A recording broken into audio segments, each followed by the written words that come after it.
Ooh, my computer was a little crunchy there. Hi everyone. Hello. Hello everyone. How are you? コンコンモリ Hello everyone. コンコンモリ時を超えて映画を届けてコスミアの時守あおいだよ。今となってプリマか。コスミアのプリマプロジェクトのの時守あおいだよ。Hi guys, I'm your favorite Fennec Fox girl next door, Aoi Tokimori from Cosmia and now Prima Project as well. Hi. 知らない方もいるかと思いますが、元プリズムメンバーがちょっと改めて結成して新しくグループ名をつけようかと思ってプリマプロジェクトになりました。Yes, Prima Project, here we are. Oh my god, you guys.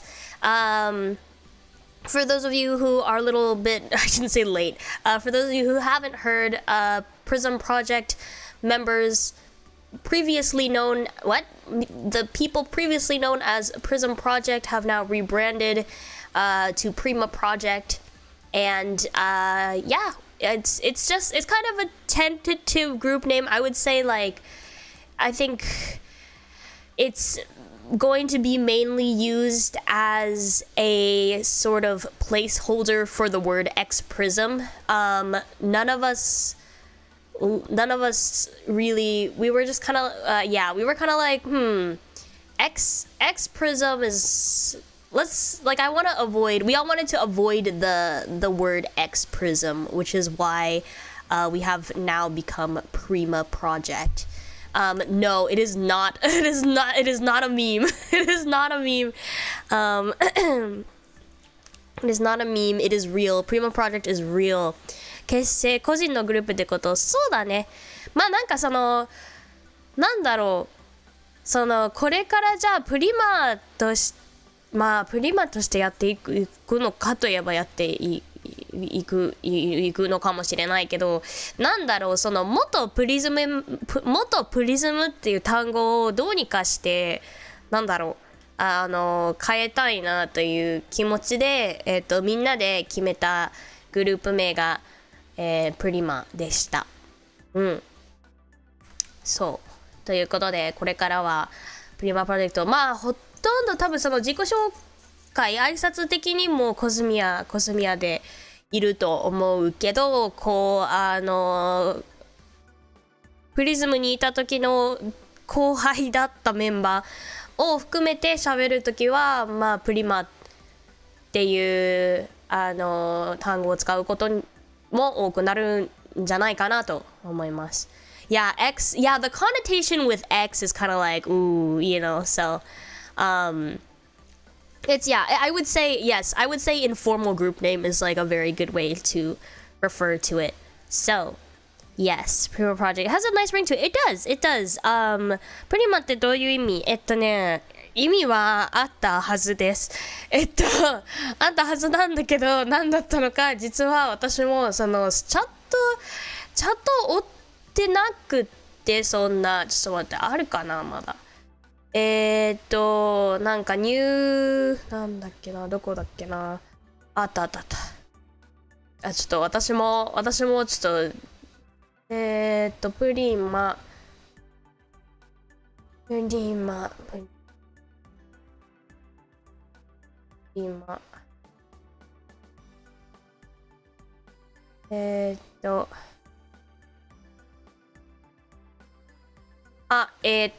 マは一番大事な役目という意味らしいです。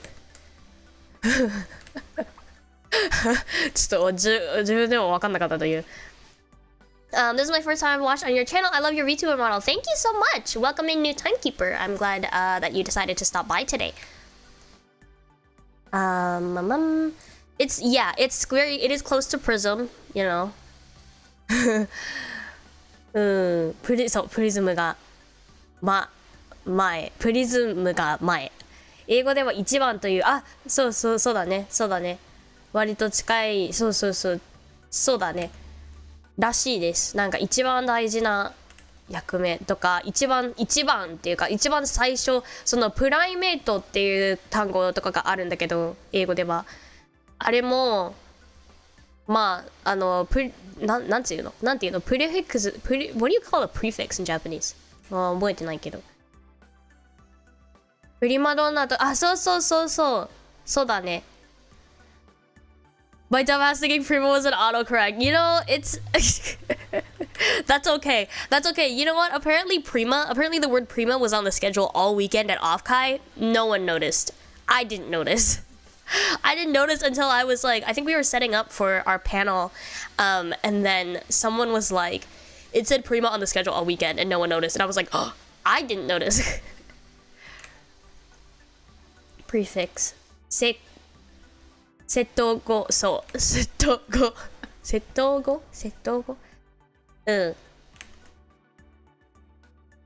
うなんかそうと思ってた私も分かってたよ最初からIt was very nice seeing you off Kai. Yes, I'm so glad that that you were able to find me through off Kai. I had such a great time. I hope I can go in person next year if the stars align, aka if my schedule lines up, you know, with school and everything and moving. I am planning on moving back to the States sometime next year probably, so hopefully if all the timing lines up, then I might be able to visit Offkai in person next year, which would be really fun. It was so cool. I love seeing everyone's like posts on Twitter and like everyone looked like they were having so much fun and all my like mutuals like who were at the venue.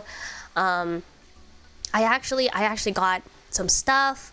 I got some merch. I asked people to buy merch for me and someone who I didn't even ask to buy merch for me bought merch for me. It was really nice of them. Yeah, I never noticed. I noticed but I thought it was an anagram for peanut. Oh, peanut nita ikumeko aoi.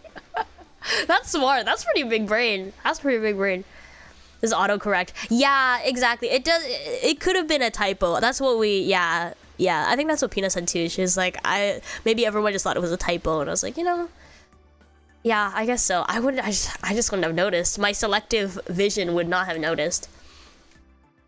I hope they get a bigger venue next year, same area. Yeah, I hope so too. I mean, I heard it was pretty packed, which is so insane to me, you guys. I love the fact that there were so many people at Offkai. I know they sold out of badges this year, and like, which also makes me a little nervous, which means that I have to also, if I actually want to go, I do have to buy my badge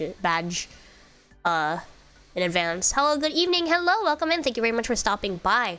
Also, for some strange reason, this is kind of off topic, but for some strange reason, I cannot monetize this specific video. Maybe it's because the title is reading Reddit stories or something. Maybe YouTube doesn't want me to read Reddit stories. I don't know, but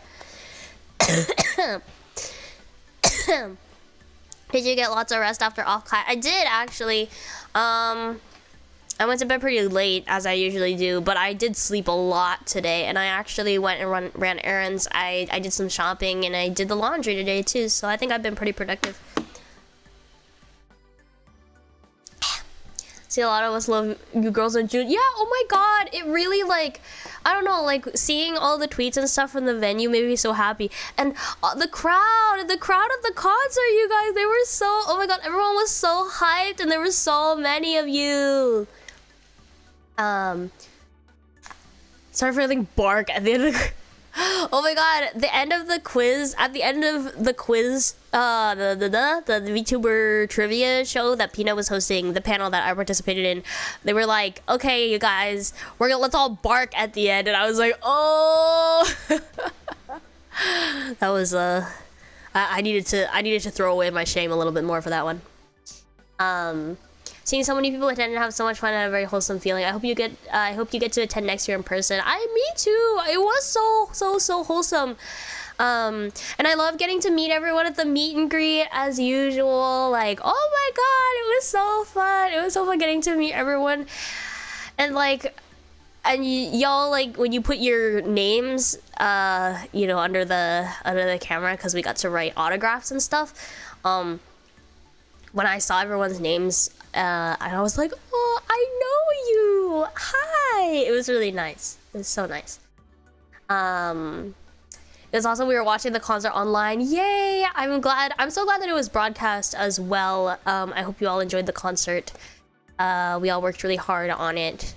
And what else? And yeah, the meet and greet was really fun, and then the game show was really fun. I was actually really worried for the game show. Not worried, but I was nervous because I feel like Shiki and Meiko, because it was me, Shiki, and Meiko as like the contestants and the audience, and then it was Peanut as the host. And I feel like Shiki and Meiko are such like strong characters, you know, like they're so naturally funny, and like they're really I don't know. I don't want this to sound like, oh, like I'm so whatever, but I think that it's just like I am very real. Like on my streams, I feel like I'm very real and very like I don't want to say like boring in like a good way, you know what I mean? Like I'm not out here like being super unhinged for the most part. Or like you know, like I feel like a lot of my streams are just very comfy and relaxed, and we just hang out. We like literally hang out and talk like friends. But I think that Meiko and like Shiki are very I'm less assertive of a personality, and I think that they're very much like natural entertainers, where I'm like kind of like it also feels weird to say this myself, but like I feel like I'm like I'm like naturally like your best friend, you know what I mean? Like I'll listen to what you gotta say, and like I'll say what I gotta say, and like it's very comfy here. And I think people who are looking for a more like energetic, like fast-paced stream vibe, like that's not me, right? So I think that I am a pro yapper.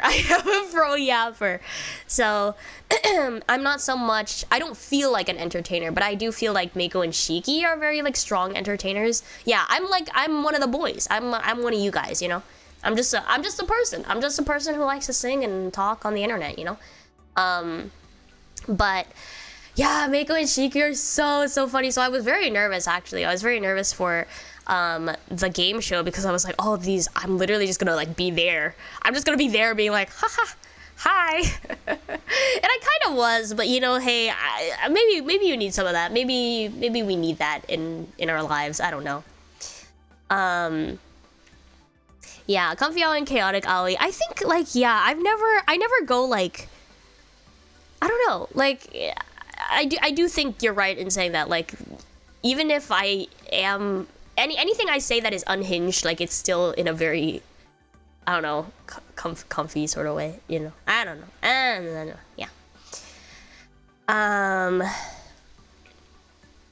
Yeah. Yeah. Having you on the panel was a nice contrast, though. Really? Okay, I'm glad. Especially some of your dead fan reactions.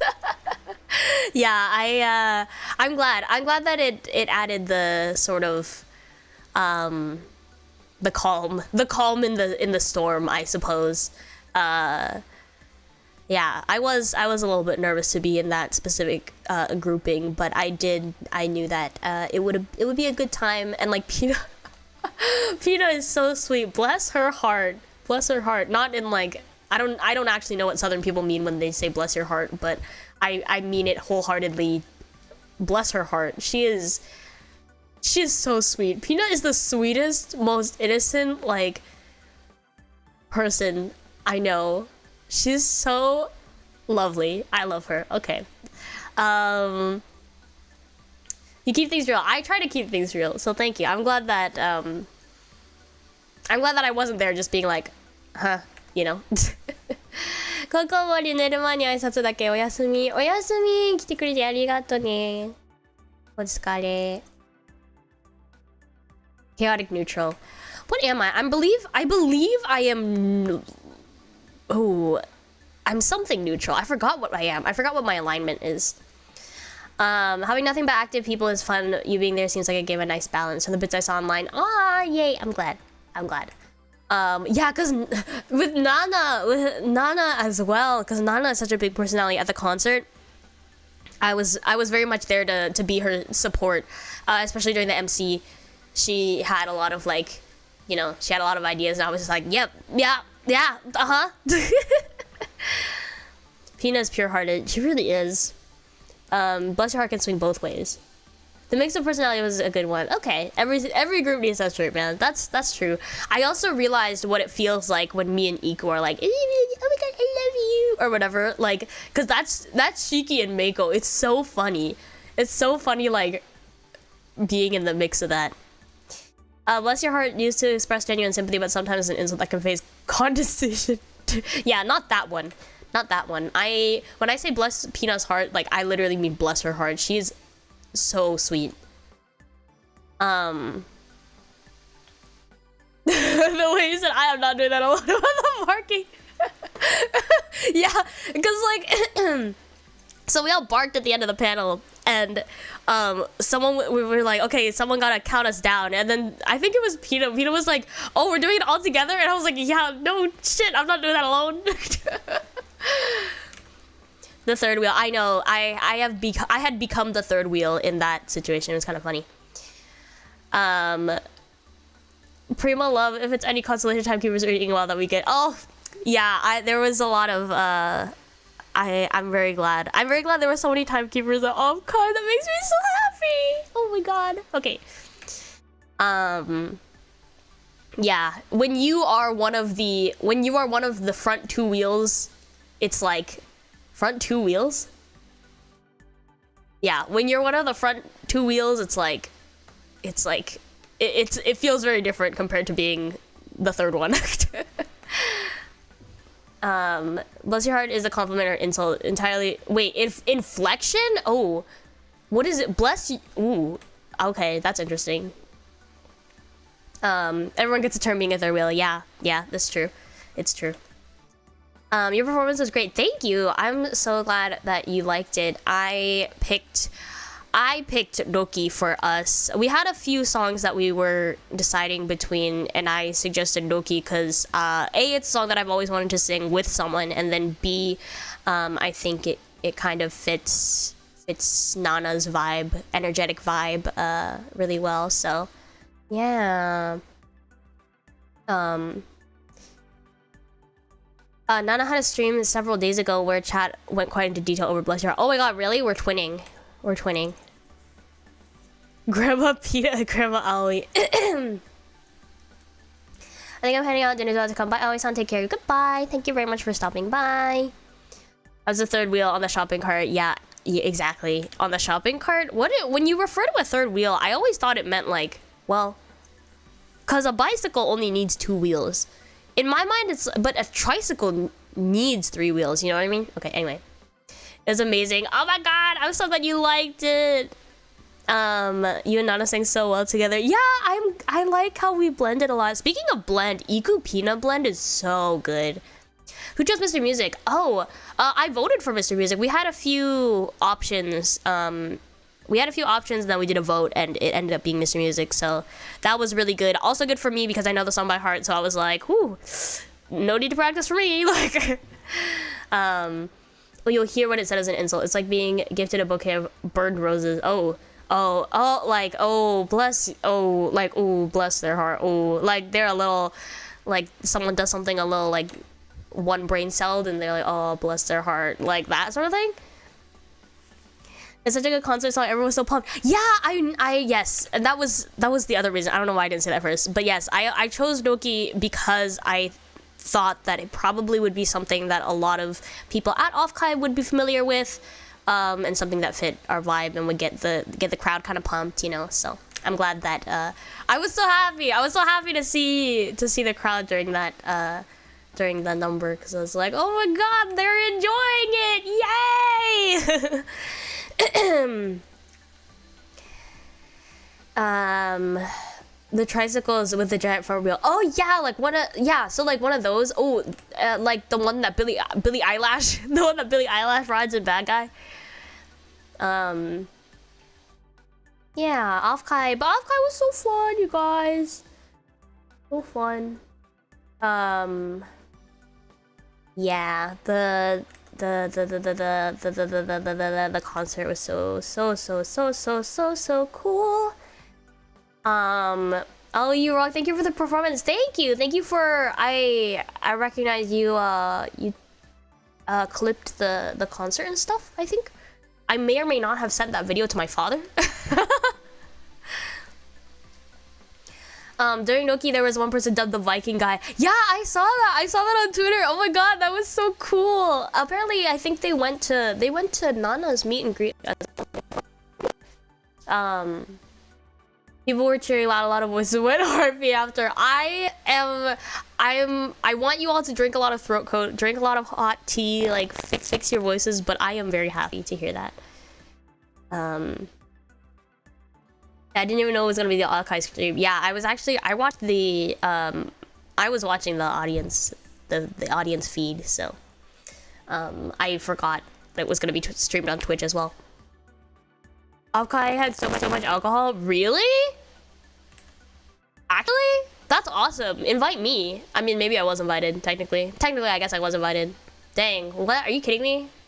We could have gotten turnt, you guys. I get the whole video about. Yes, thank you very much for that. Thanks to you, I could send it to my father.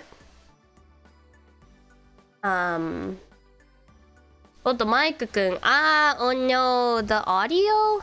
What's wrong? What's wrong with it? It's crackling. Oh, okay, let me unplug it and plug it in again. Hold on.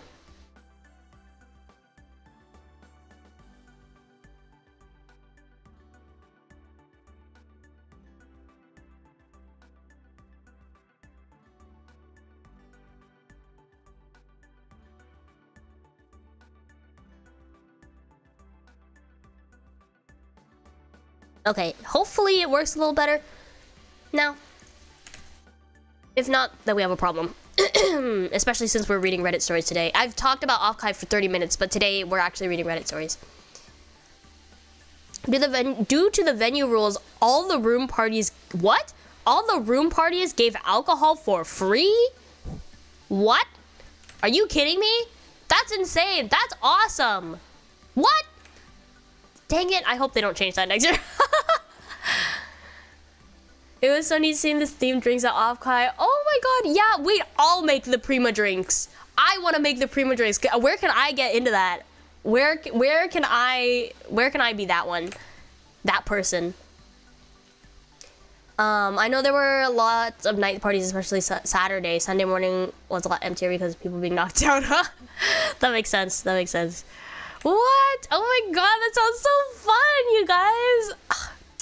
I want to go. I want to get turned at Offkai with everyone. That sounds so fun. I'll be back in bartending. Yeah, I know. I can show off my skills. That's a lie. I've never made a cocktail in my life. Actually, no, that's a lie. When I worked at karaoke, when I worked at the karaoke place, I was making a little bit more like actual drinks. But when I was at my last bartender job, I couldn't even call it being a bartender. Like I literally just like put beer in glasses and like made the same drinks over and over and over again. Time to save for the next off guy. For real. Also, good morning. Thank you very much for stopping by. One of my friends offered me a Jello shot on Saturday morning while we were waiting for the vendors hall to open. That's awesome. I want a Jello shot. Oh my god, I haven't had a Jello shot in so long. It's been so long. KP today, maybe? I thought about it. I thought about making myself a spiked cocoa before the stream started, and then I didn't. I was thinking about it, though. Maybe after I read a story or two. The room parties cannot legally sell alcohol in the license, so it's free. Oh, I see. Now I'm craving some. I want a Jello shot, you guys. Jello shots? I've learned the beauty of Jello shots. There's this bar that I've been to like twice. It's like local, not to here, but to my hometown. And they have a lot of cool like kind of wacky drinks. And they sell these Jello shots that are really, really good. So anyway, spike the cocoa with what? Irish cream. Cream. I got offered a Jello shot while playing mahjong. Oh my god, that's so fun, you guys. Okay. There's always time for casual alcohol. True. My internet's messing up. I'm not sure how long I can come back, but thank you for the stream. Thank you. Thanks for stopping by. Well, 4 cans of Guinness. I do like Guinness, actually. I do like Guinness, but I like the way Guinness tastes, but it's so like, in terms of alcohol content, it's pretty like normal. So have you tried a gummy bear jello shot? No, I've only had, the only jello shots I've had are the ones, are those, so the ones that they sell at that bar. And one time I found like a bucket of them in Japan, and I bought them with Iku, because I was with Iku, and we were like, oh my god, look, jello shots, and we bought them. I think that happened. I think I was with Iku. I could have been with someone else, but I think I was with Iku. We like, yeah, we bought like jello shots. We bought jello shots at Don Quixote, I think. But yeah. Already, once the sun started setting, all the alcohol came out, everyone mingled in the after. Oh, stop! That sounds so fun! I want to mingle. I want to mingle. That's so fun. Next year, you guys. Next year. Offkai. Oh, okay, maybe I'll like skip out on my local con and go to Offkai instead. Oh, that would be so cool. That's so cool. May have tried too much to remember. It was a long time ago too. I'm not sure why we got those either. I think it might have been for when we were trying, like, we were like, oh, let's try a bunch of different drinks on stream. Sort of, there was a stream that happened. Anyway, let's read some Reddit stories, you guys. I'm gonna be reading off, Am I the Asshole? Just like, I didn't want to read like the really famous, like well-known one, because like I've listened to a lot of them, so. Yeah, I wanna go to Offkai next year. They need a bigger venue. Yeah, maybe next year? Oh, yeah, the Reddit, Am I the Asshole is a good one. Am I the Asshole is a good one, and then like, yeah, I didn't want to read I wanted to read things that are happening, like right now, and then I also wanted to like, avoid the ones that I've already heard, so I'm gonna read the ones that come to like the top currently. Oh, this is short. Okay. Changing menus next year for sure. This year they were locked in my contract. The VTuber Expo coming up in the UK. Yes, in Birmingham or Birmingham. I don't know how you did, people. I don't know how the British pronounce their place names, but yeah. I saw that too. Ami is going to be a guest at that one. You know what? I might try to go to it if it lines up with my like schedule and stuff. I might try to do that. Offkai gets larger each year for the FOMO. Oh my god, that makes so much sense though. Like I didn't even think, like, because I remember I was talking to some friends and they're like, "Are you gonna go to Offkai like in person?" And I was like, you know, like maybe, nah. But then I looked and like the tickets were kind of expensive, so I was like, nah, maybe not.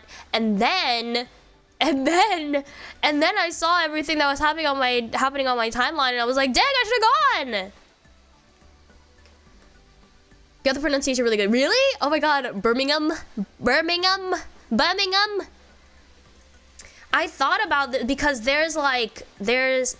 in London there's places called like, there's like that place, there's an area called Chiswick, right? But it's spelled like Chiswick, so I was like, what? I said Chiswick and until I was like riding the train, and then it said Chiswick, and I was like, Chiswick. Anyway, Burlingame. How do you even say that? I saw that too, because I also thought that was I thought it was Burlingham. I thought they were the same. But then I looked at it and I was like, Burlingame? Birmingham and Burlingame. Burlingame? Burlingame?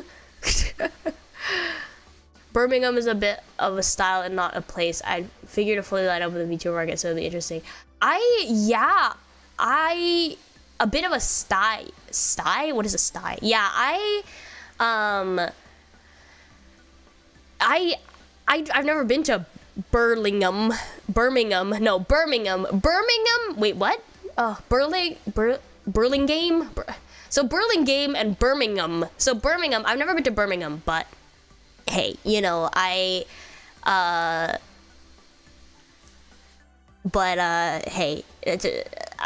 also expected, I thought it was gonna be like, oh, London or something, and I don't know, and London would have been easier for me to go to, but I don't know, I don't really know where Birmingham is. Also, thank you for the membership milestone. Thanks for being a member for a year. Arigato. Off-kai sounded so fun. I wish I could have gone. Maybe next year. Yeah, same. Literally same. It looked so fun. I mean, it was fun. It was fun, like, you know, it was fun being there in spirit. Technically being there, but I wish I could have gone in person. Next year. We'll have a Cosmia meetup next year. No, I don't know. Also, welcome to membership. Ping pong, ping pong. Welcome to Aoi's Diner. Thanks so much for joining. Arigato.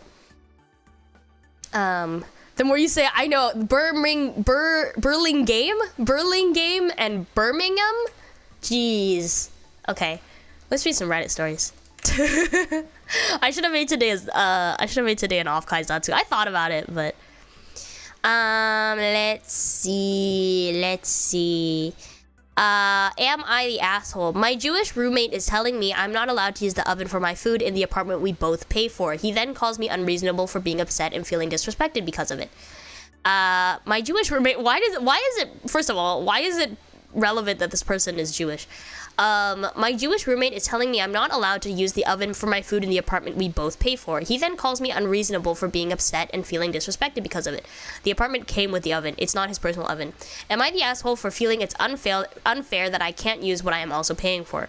Edit for clarification, since a lot of people don't seem to understand that some Jewish people will only eat kosher. And there are special rules to that. I am not Jewish. I respect their religion, but it's causing issues. He's trying to tell me I'm only allowed to cook kosher food and store kosher food in the kitchen or fridge as well. He expects me to change my way of life for his religion. Understood. I understand. Not the asshole getting a roommate. Yeah, I would say not the asshole. If you're gonna have roommates, like, you gotta, like, I think you all need to respect each other's, like, religions and traditions, but, like, at the end of the day, it's like, it's a little unfair. It's a little unfair to, like, say that they can only make a certain thing when you both are paying, like, rent, you know? That was pretty insane until the edit. Yeah, the edit, I don't know. I think the edit makes it a little bit more gray, but at the same time, it's like, yeah, you gotta work together, you know. Not everyone has dietary restrictions. Like, for me, I know that this is a little bit, this might be a little bit different, but cause, like, I have a nut allergy, you know, and a lot of people would be like, oh, like, but kosher is kind of next level, but, like, I have a nut allergy and my parents have kept nuts in the house throughout my life. They don't care. They don't care if I have a nut allergy. My mom makes cookies with nuts in them. It's exactly, like, I don't know, it's a little bit, I think it's a little bit different, but at the same time, like, I don't think that, I would feel bad if my parents could not keep nuts in the house because of me, you know? It's a bad allergy. Technically it is a very bad allergy, but my friend had a kosher roommate and had to keep plates separate because no pork could touch the kosher. Yeah, see, that's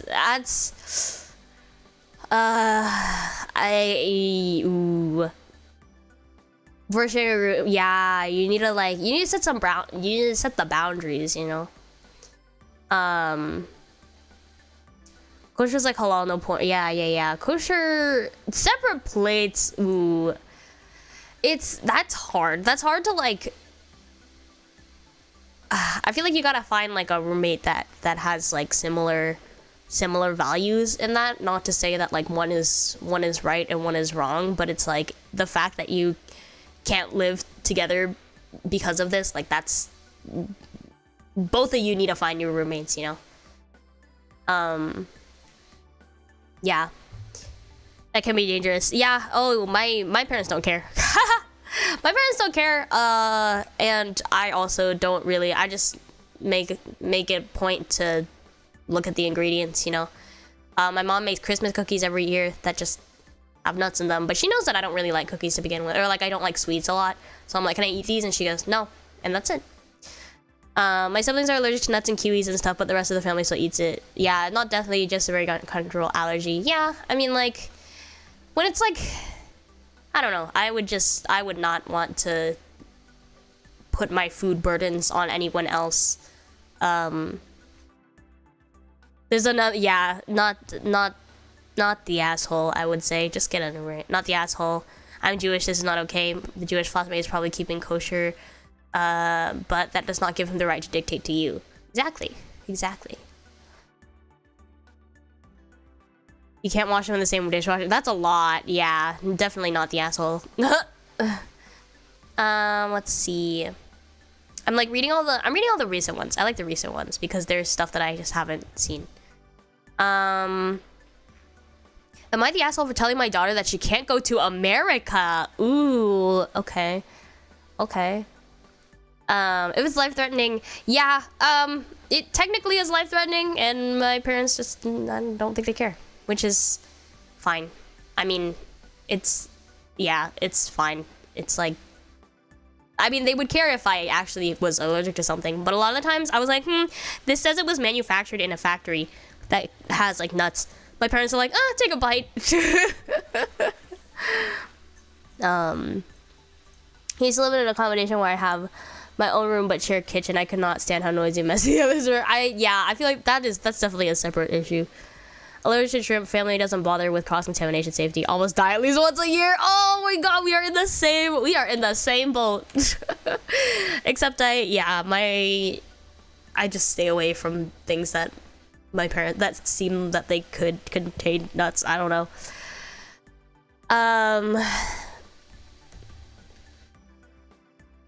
You can have a little bit as a treat.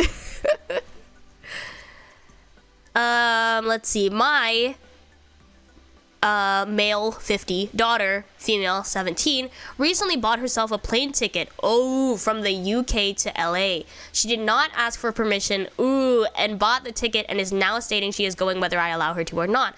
She bought the tickets a week ago and only tried talking to me about 3 days ago. She does not have a clear plan of whom she is staying with, or what she is doing while she is there. She stated that her reasons for not asking me is because she'd already asked her mother. We are divorced and my daughter moved in with me 4 months ago. She thought that she did not have to get my permission as she thought her mother's was enough and that I scare her. Whilst I am open to the idea that I may scare her, I find it harder to believe that when she went ahead and bought typing. Whilst I'm over there, that when she went ahead and bought the tickets regardless. I don't think this person needs to win. I find it harder to believe that she went ahead and bought the tickets regardless. Okay. She lied to me and I feel like I've been manipulated into this as her mother has said she can go despite neither of us giving permission for her to buy the tickets for 6 weeks' time. Writing. Okay. My concerns are that she's 17 and never left the country on her own. She's never been to the States and she doesn't know what TSA can be like. Okay. She's previously struggled with major anxiety to the point where she's found it difficult to get the underground in the UK. I see. We don't have any family or friends out in LA that could get to her if she needed anyone, so there's no fallback plan and she's only 17. She doesn't have any world experience. I'm very reluctant to let her go due to her poor decision making regarding the whole situation as it stands. All of my side of the family have said that it's a bad idea and that I shouldn't let her go, but my daughter has said she will hate me forever if I don't let her go and her mother doesn't think it's a bad idea. Am I the asshole? Let's see. For those asking why I've ignored the whole daughter being scared of me, she tends to pick and choose when she wants to be scared of me. When it comes to asking for money or a lift to a party or work or to come get her before her phone dies late at night, she doesn't have an issue asking me for anything. She only becomes quote-unquote scared of me when she does something wrong and then doesn't want to face the consequences and uses her fear against me so that I can't instill any consequences. Also, her plans for accommodation is one of 2 friends, but she's unsure who and has never met them in real life. life, as there are people she met online and video calls most nights to game with. Ah, haha. But I have never met them and therefore don't trust them. Aha. Aha. Aha. There is a lot to unpack. She's 17. Internet boyfriend. Yeah. Ooh. Sounds dangerous to go without any plan. She's 17. Yeah. Ooh. He is an asshole, but not completely wrong. Yeah, from the vibe that I'm reading this, and the vibe is kind of like, Dad seems kind of like I don't know, like, I don't know how I feel about him, like, as a person, but as, like, he definitely, like, has a point. Like, I would be very concerned. Like, at that point, like, I would go with her. Jen needs to chill with their valid concerns. Yeah. Ooh. Safety. Under 18. Yeah, I thought about that too. I was like, she's 17. I will say I went to Japan. The first time I went to Japan, was that the first time I had left the country alone? I think so. I was not alone, actually. The first time I went to Japan, I was 17. My parents did not want me to go to Japan, before they told me to wait until I was 18. But then I made friends with people who were older than me, and I went with my friends. We all, two of us flew together, and then we met the last one there, who was an internet friend, actually, who was also, okay, so she was also an internet friend, but had we met before? Was that our first time meeting in person? I actually don't remember, but yes, there was a big, it was a big deal. Like, you know, we bought the tickets together, and like I had permission, I had parents' permission. Like, we booked our hotels, like the three of us, we were gonna be staying together the whole time. We booked one hotel for the whole like week or two that we were there. Yeah, I think I would say that the father might be an asshole in a different respect. Like, we don't know how, like, as a reader, like, we can't really be sure about, like, how he parents his daughter. But his stance on the situation, like, not the asshole. Valid concerns. Girl's gonna be flying to a different country with no plan. And, like, there's no one to help her. If something goes wrong with these internet friends that, like, you never know. They could be good people. But there's an equal, like, possibility that they could not be good people. Maybe they flake out on her and she loses a place to stay. Like, I'd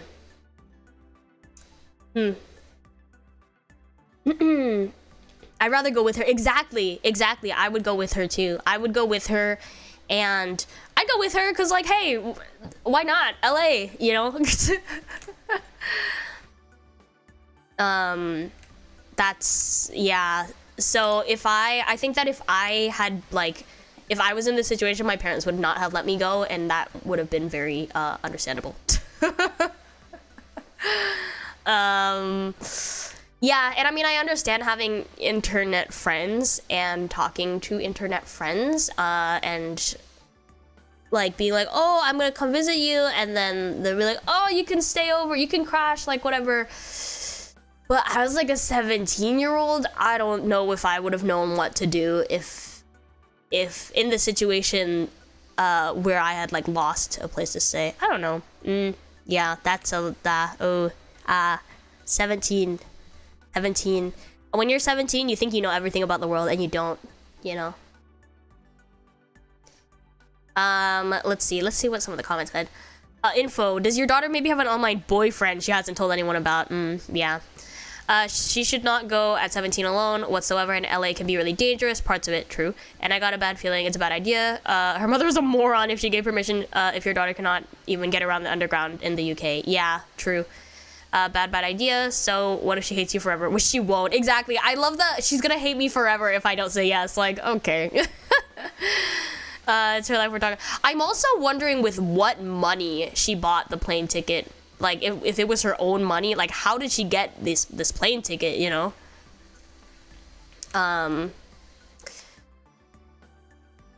Yeah, she seems a little, yeah, manipulative. Exactly.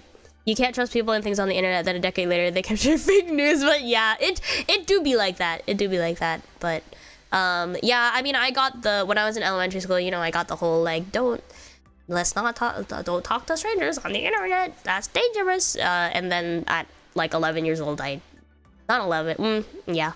At like 12 years old, I made my first like internet friend, but that was still like, I wouldn't say it was like, I wouldn't say the internet is a safe place, but that friend, after we turned 13 and our parents got into contact. This is kind of cute. But our parents got into contact and they were like, hello, it seems our daughters have become friends on the internet. And we lived like a state away, and so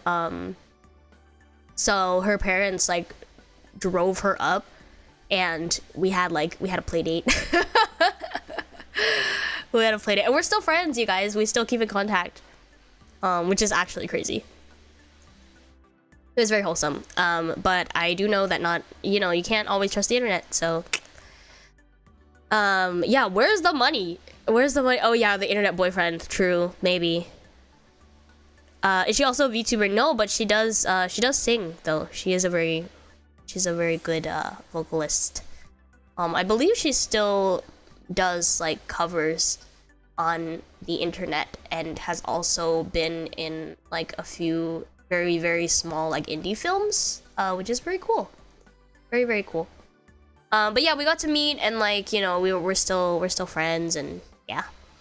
Let's see. Ding, who are these online friends? Has she been catfished? Does she even have a return plan? You need to cancel the flight. You need to stop her. She is a minor. She may hate you, but her safety comes first. True. She can travel when she has a more appropriate plan as an adult. True. Yeah. Nope. Oh, people are talking about human trafficking.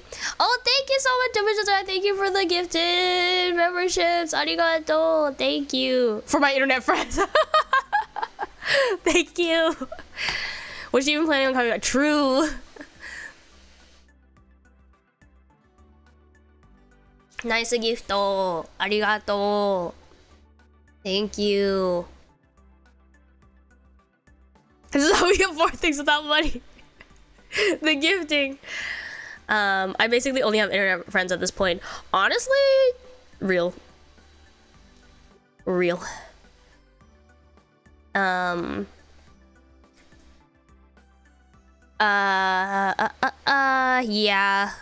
No, the asshole is just putting herself in a stupid situation. Yep.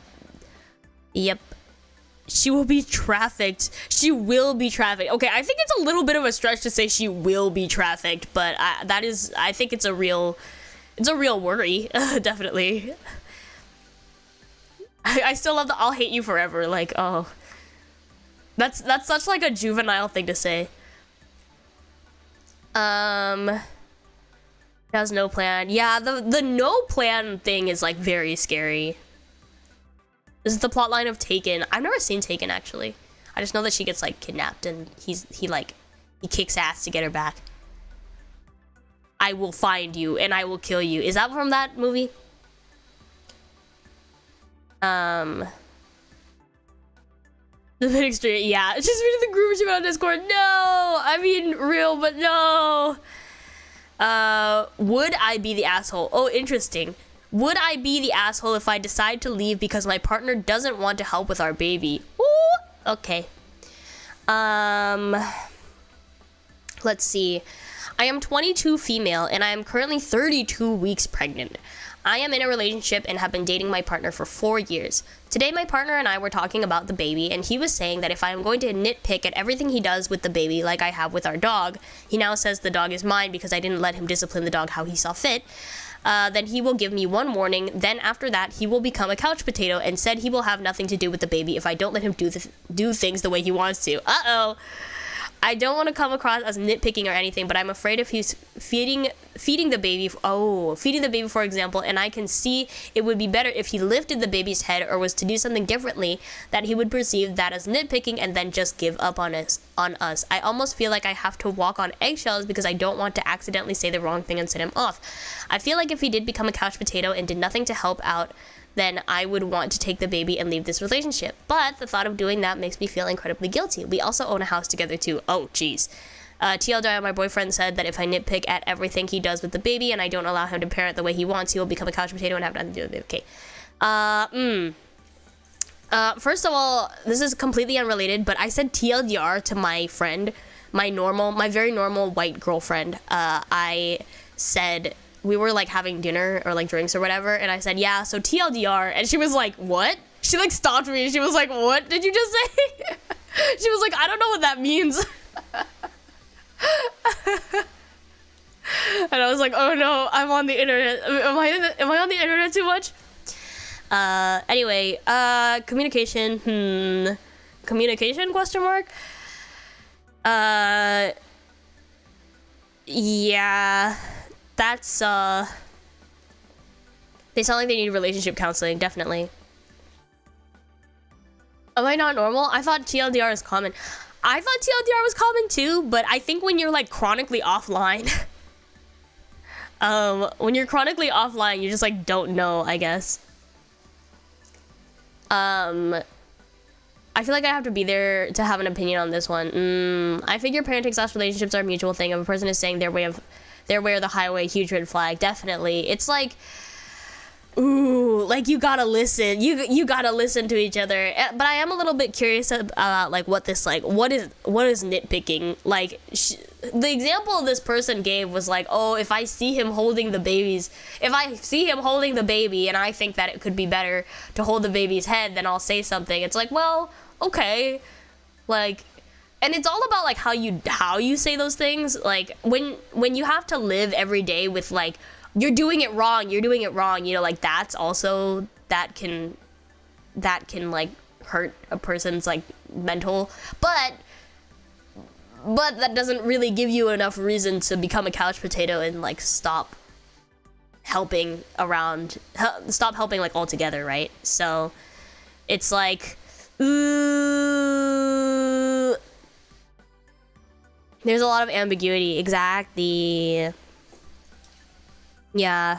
He's not some kind of baby expert. Exactly. I mean, like, you gotta work together. Like, I'm sure that the OP in this one is probably also going to have things that they could probably do better with the baby as well, you know? Like, she's also she's gonna do something, and then maybe her partner's gonna be like, hey, maybe you should do it this way. And then, you know, like, that's common. It's like, so, I don't know.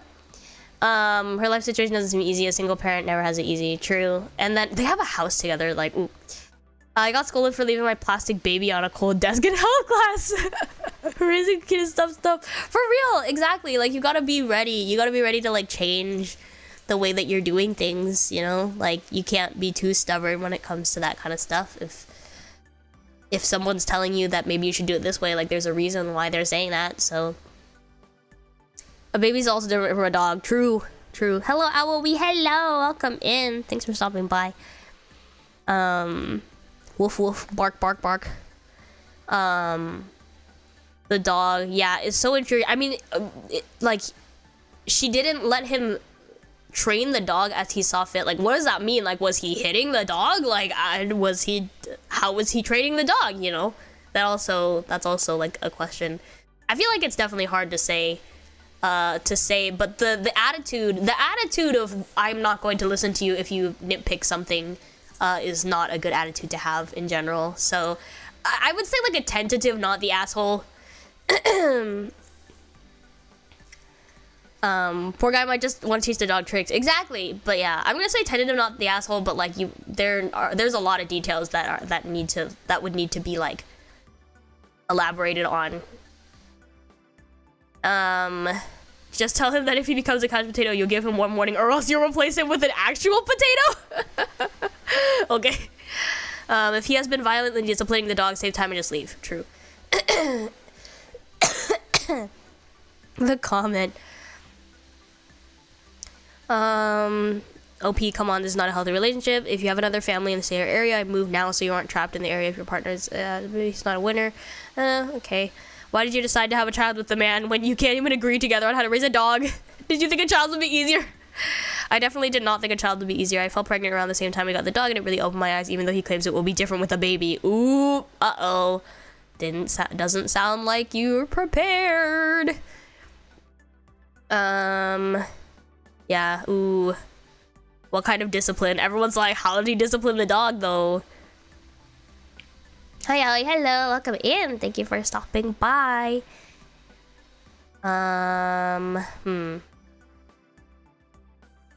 Not the asshole. Leave and move back with your parents if you must. Definitely leave before the baby arrives, and be sure to take your dog with you. He's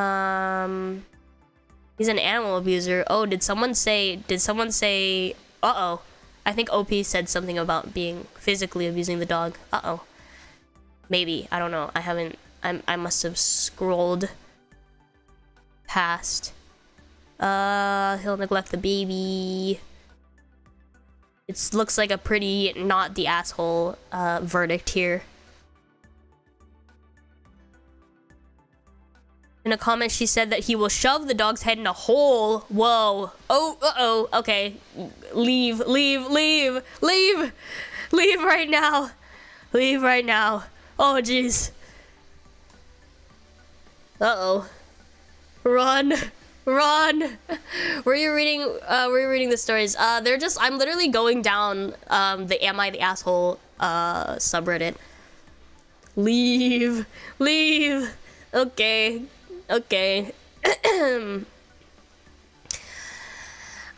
I the asshole? I am the asshole for. Am I the asshole for refusing to help my pregnant sister-in-law move because she ruined my wedding day?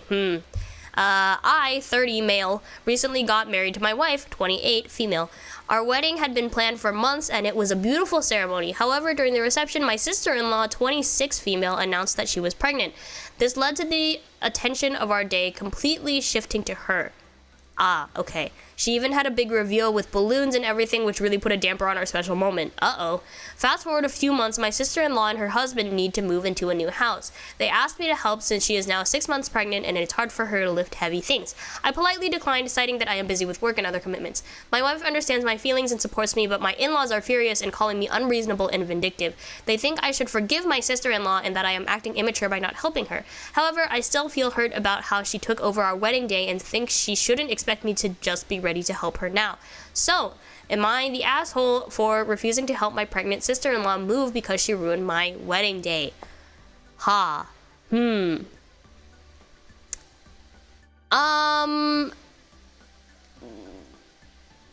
Sister-in-law sounds like an asshole, first of all.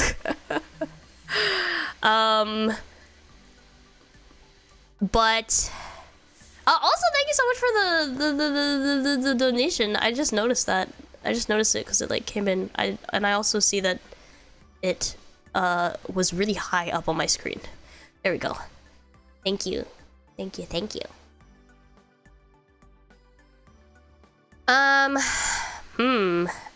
Interesting.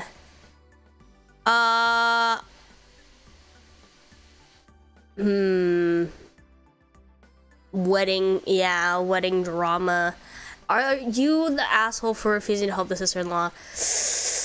Ooh, I think they should communicate. Yeah, what she did was terrible, but not declining help of a pregnant lady move. Yeah, that's like, I don't know. You can't hold that forever. That sucks. And the sister-in-law sounds like an asshole, but like, you can't hold that forever, especially if like she's your sister-in-law. Like, at a point, you kind of, what's done is done, and that sucks. But like, if you're gonna be like family, I think that it also just like depends a lot on how they're on their like relationship to begin with. I don't know. They should communicate. He can go over his bitter residual feelings. She can apologize, work things out. Yeah. He can help if she is sincere. Yeah. I think I can agree with that, because that's pretty big. I mean, making someone's wedding about yourself and like planned, like clearly planned, is kind of like, ooh. So that's what Mexican family, we hold grudges for a long time. I would say so does my Asian family, but did he say how long was the announcement? Oh, like her pregnancy announcement? It said, however, during the reception, my sister-in-law, 26, announced that she was pregnant. This led to the attention of our day completely shifting to her. She even had a big reveal with balloons and everything, which really put a damper on our special moment. Which is like, yeah, that's a shitty thing to do, because you could announce your pregnancy tomorrow, you know, like, you do not have to steal people's, like, day, but I don't know. You're both adults, you're not bound to nor have the responsibility to help, especially when it's just moving. It's not like she's all alone. It would be a gesture to help. Yeah, I thought about that too. Like, technically, like, if he like wasn't lying about, like, if he has commitments, like in this context, it seems like he is sort of just like, he doesn't want to help and he's bitter about the whole thing. But if he actually had a lot of work to do and other commitments, like, would it really be right to shit on him for having other commitments? Like, yeah, the balloons, it was very clearly planned, that she wanted to, like, take away that moment from them, which is like, or like she wanted to make the moment about herself, which is scary. Just announce it after. Exactly. How long ago was that? If that was the same week, I guess they're in their right to still be bitter. That's a good question. Let's see. My birthday, blah, blah, blah. A few months. Fast forward a few months. It's a few months. Okay, a few months might still be a little fresh, especially if it was a wedding. And it seems like this person, like, puts a lot of, like, importance on getting married and, like, the wedding itself being a very special day. So, that's why I like courthouse weddings, yeah. As someone who doesn't, like weddings, and I don't like to be, I would not want to be the center of attention in that, like, I don't know. Like, for me, if I were to have a wedding, I would only have a wedding, like, if the person I was with wanted a wedding. So for me, I think I'd get over it really quickly. But this person seems like they put a lot of emphasis, or they think that the wedding is their special day and they were really, like, looking forward to it. So, it probably meant a lot to them. Moving is that big. Yeah, get a moving company. Yeah, I don't think that he's obligated to help her move technically. So, I don't think that this person is the asshole. Like, family is family, and you should, in a separate sense, like, this person should probably get over this, or they need to work this out in order to keep, like, a healthy relationship with the in-laws. But in this situation, I wouldn't say they are the asshole, because, yeah, it'd be nice to help, but you are technically not obligated to help anyone with their moving. Like, it's, they can find friends, right? They can try.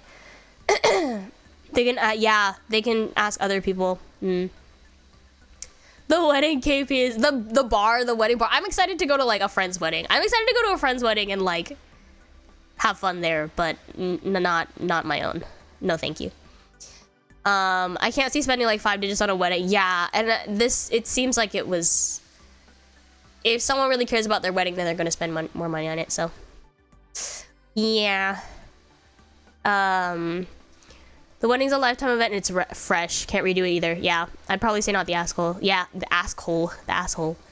Who paid a lot to make it super duper special. Yeah. I'd only have a wedding if there's long time financial benefit. Yeah, I mean, like, save the money to take a trip, I guess. That's what I would do. Find local college, hire some dudes. Yeah, exactly. Yeah, go to your local, I don't know, ask your, like, I don't know, a niece or a nephew, they're like, I'll give you like $50 to move some furniture for me, cook you dinner or something. I don't know. Yeah, if she apologizes and acknowledges what she does wrong, then sure, help her. Otherwise, no. Yeah.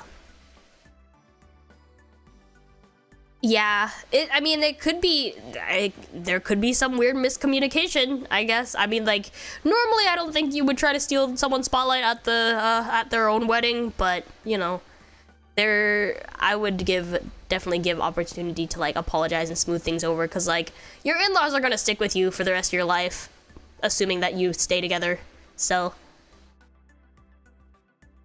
If it was me, I would say no. I'd probably say no just because, I mean, I don't know. I don't have siblings, so I feel like I don't know the feeling, but...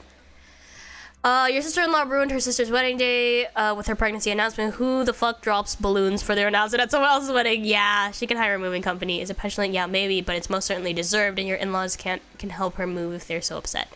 The balloons, yeah. Everyone's like, the balloons! The balloons!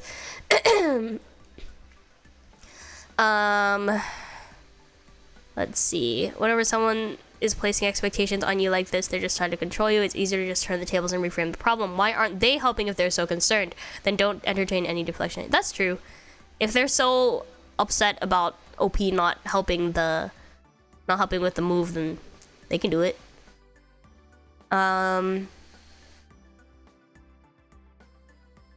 Let's see. She can pay the moving costs out of the money she saved by glomming onto your ceremony.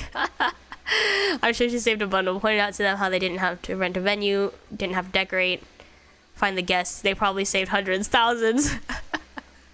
What, with a baby reveal party? Gender reveal? Baby shower? I guess baby shower is a little different.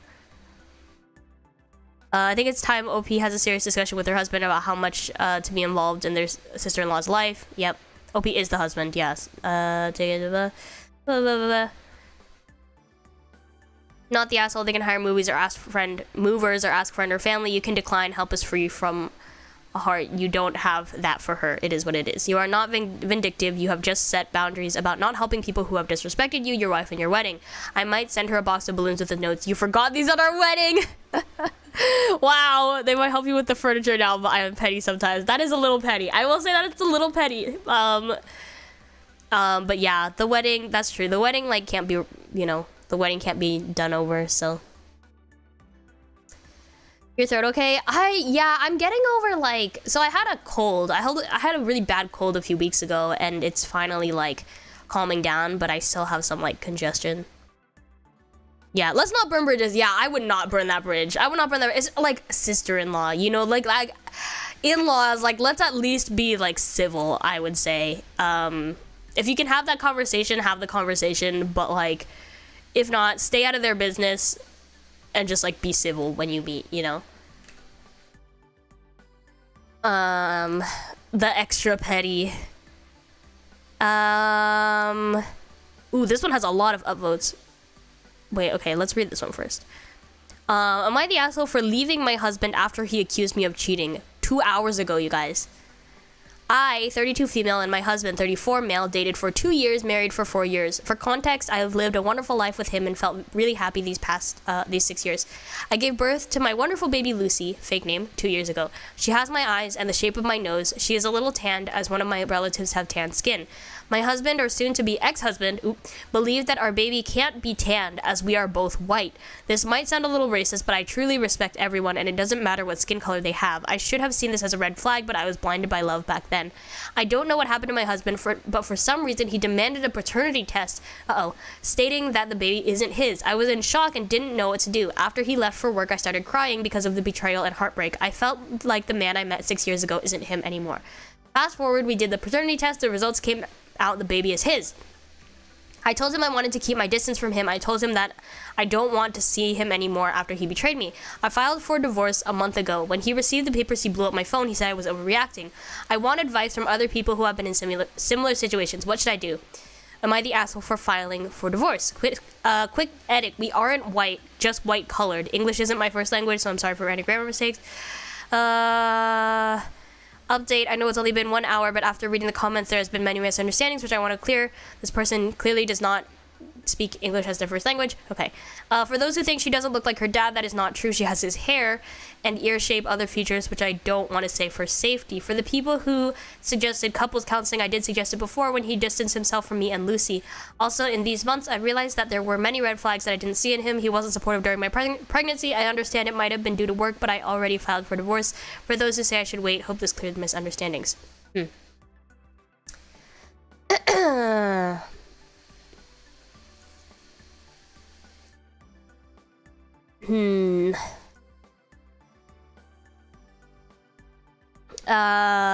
Gotta catch a flight. Bye. Thanks for lifelong memories with your off-high concert pen. Oh, thank you. Oh my goodness. I'm very glad that you enjoyed.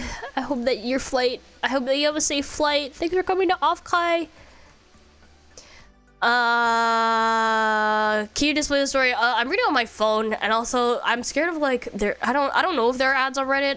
I can look, but I'm scared of ads on Reddit that could potentially dox me. I thought about it though. But let me I don't use Reddit enough to like actually know.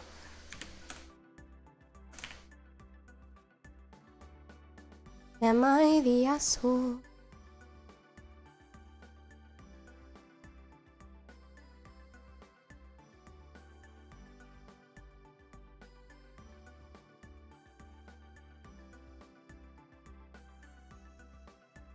She decided for divorce just because he wanted to test. She said that like. She said, yeah, he seems too insecure. She seems overreactive. Yeah, you could drop the link to each story. That's true. I will drop the link to each story. That's a good idea. Let's see.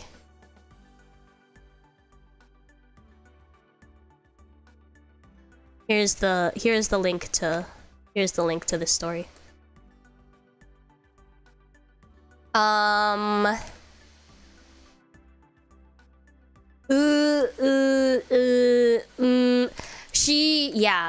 She did also say that he distanced himself. Yeah, it says he distanced himself, and it also said that there were red flags that she didn't like notice before, question mark.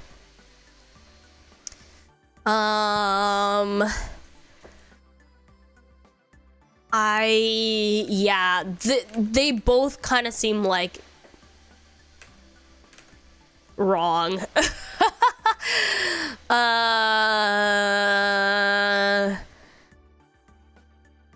Couples counseling. I did suggest it before when he distanced himself from me and Lucy. All of a sudden, these months, I realized there were many red flags. It sounds like she's not willing to like. Sounds like she's not willing to try, and he's like something like to ask for a paternity test in the first place is like, huh. Also, not completely clear what is the H in the. Oh yeah, it is whole. It is whole. Both the assholes, yeah. I mean, we're just judging. She was a little eager for the divorce. Yeah. It's hard to judge from the outside. I can see that.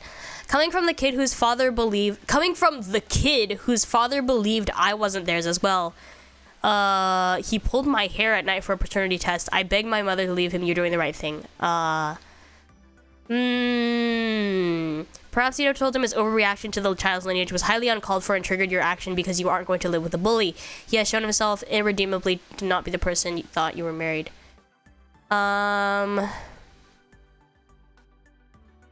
OP's husband, honey, you're overreacting. Also, OP's husband, your child has darker skin tone than us, and therefore you are a cheater who's trying to get me to raise another man's child. Biology, someone should go back to school.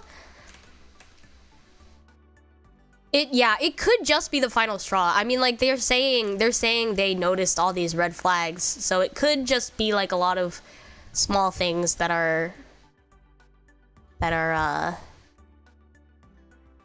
have sort of piled up, perhaps.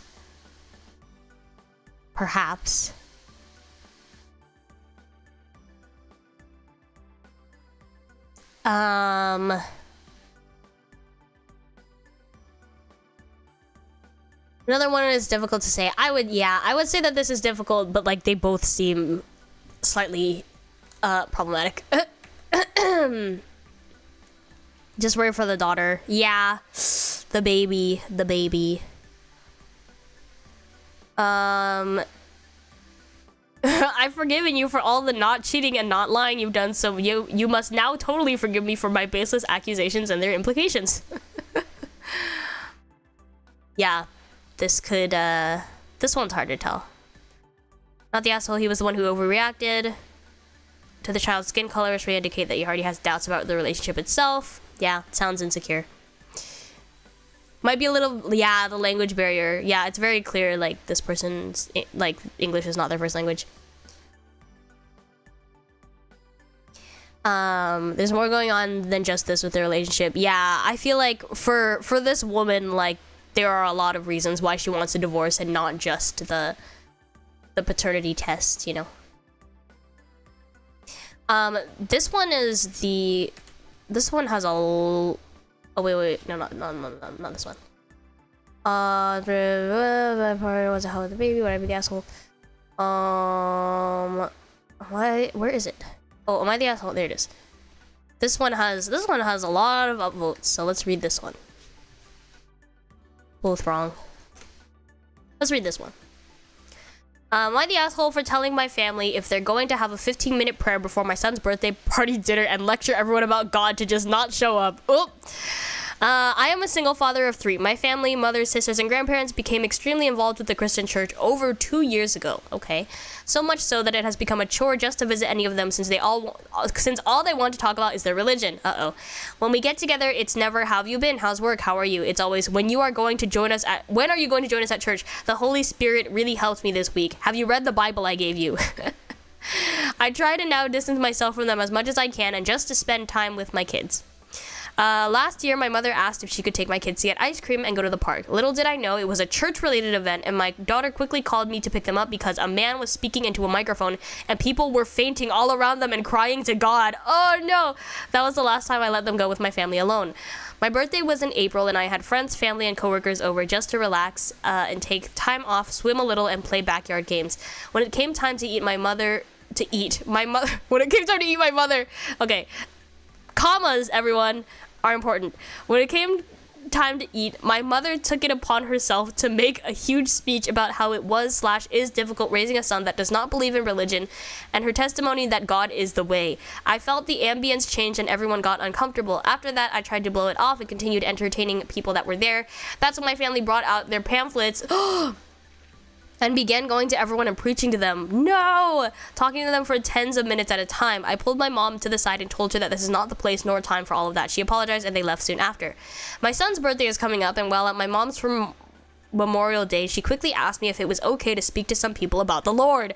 I took it upon myself to inform everyone that if they're going to act like a congregation to a child's birthday party, to just not show up, period. Everyone looked upset at me. Now I have them calling and texting me saying I should be ashamed of myself for denying the Lord to people.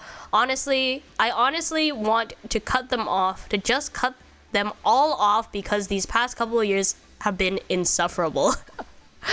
Not the asshole.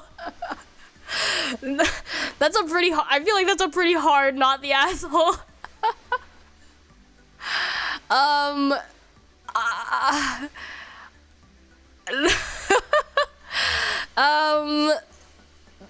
This sounds like a problem.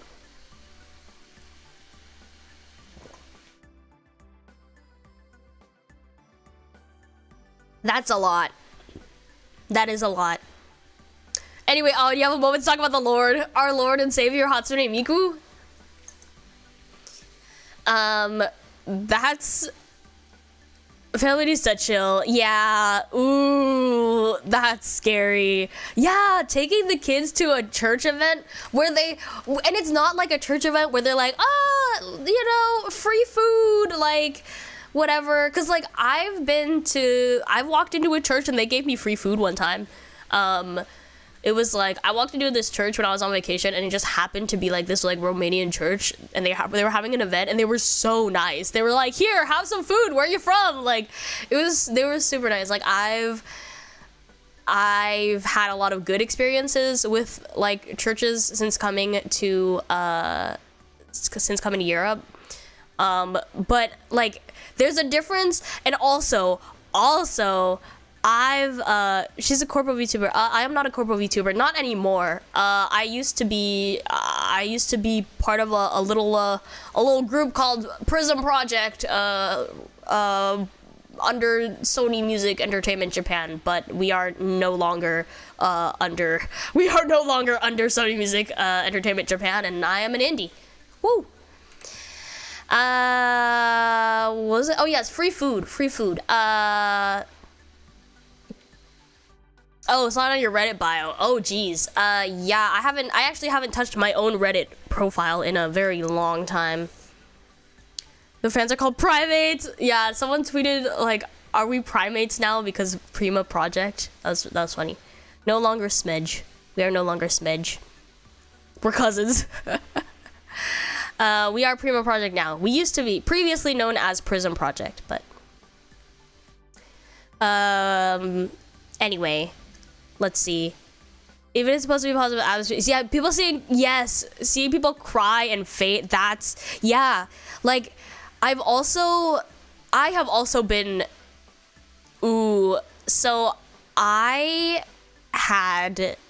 Let me tell a story. So there's a very famous like religion in Japan that does not have a very good rep, I will say.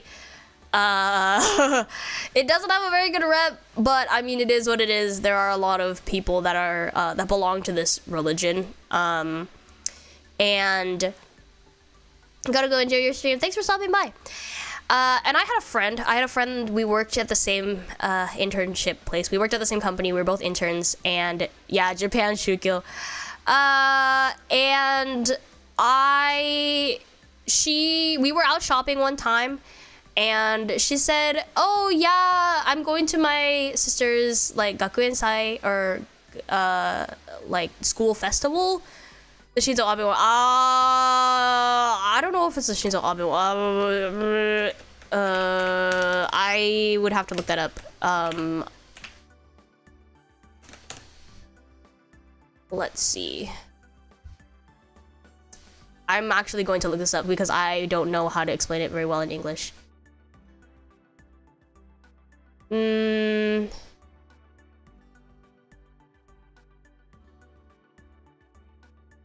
Chanting. Practices chanting.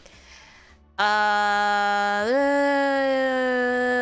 na na na na na na na na. Yeah, found itself embroiled in various controversies and appellations of cult and cult of personality. So yeah, there have been a lot of criticisms surrounding this religion, and I had a friend who happened to be a member. Also, my first language is not Japanese. I can speak Japanese pretty fluently, but I am not a I am not Japanese. 日本人ではないけど、まあまあ日本語はまあまあまあ。Shinzo Abe one is actually Korean. Yeah.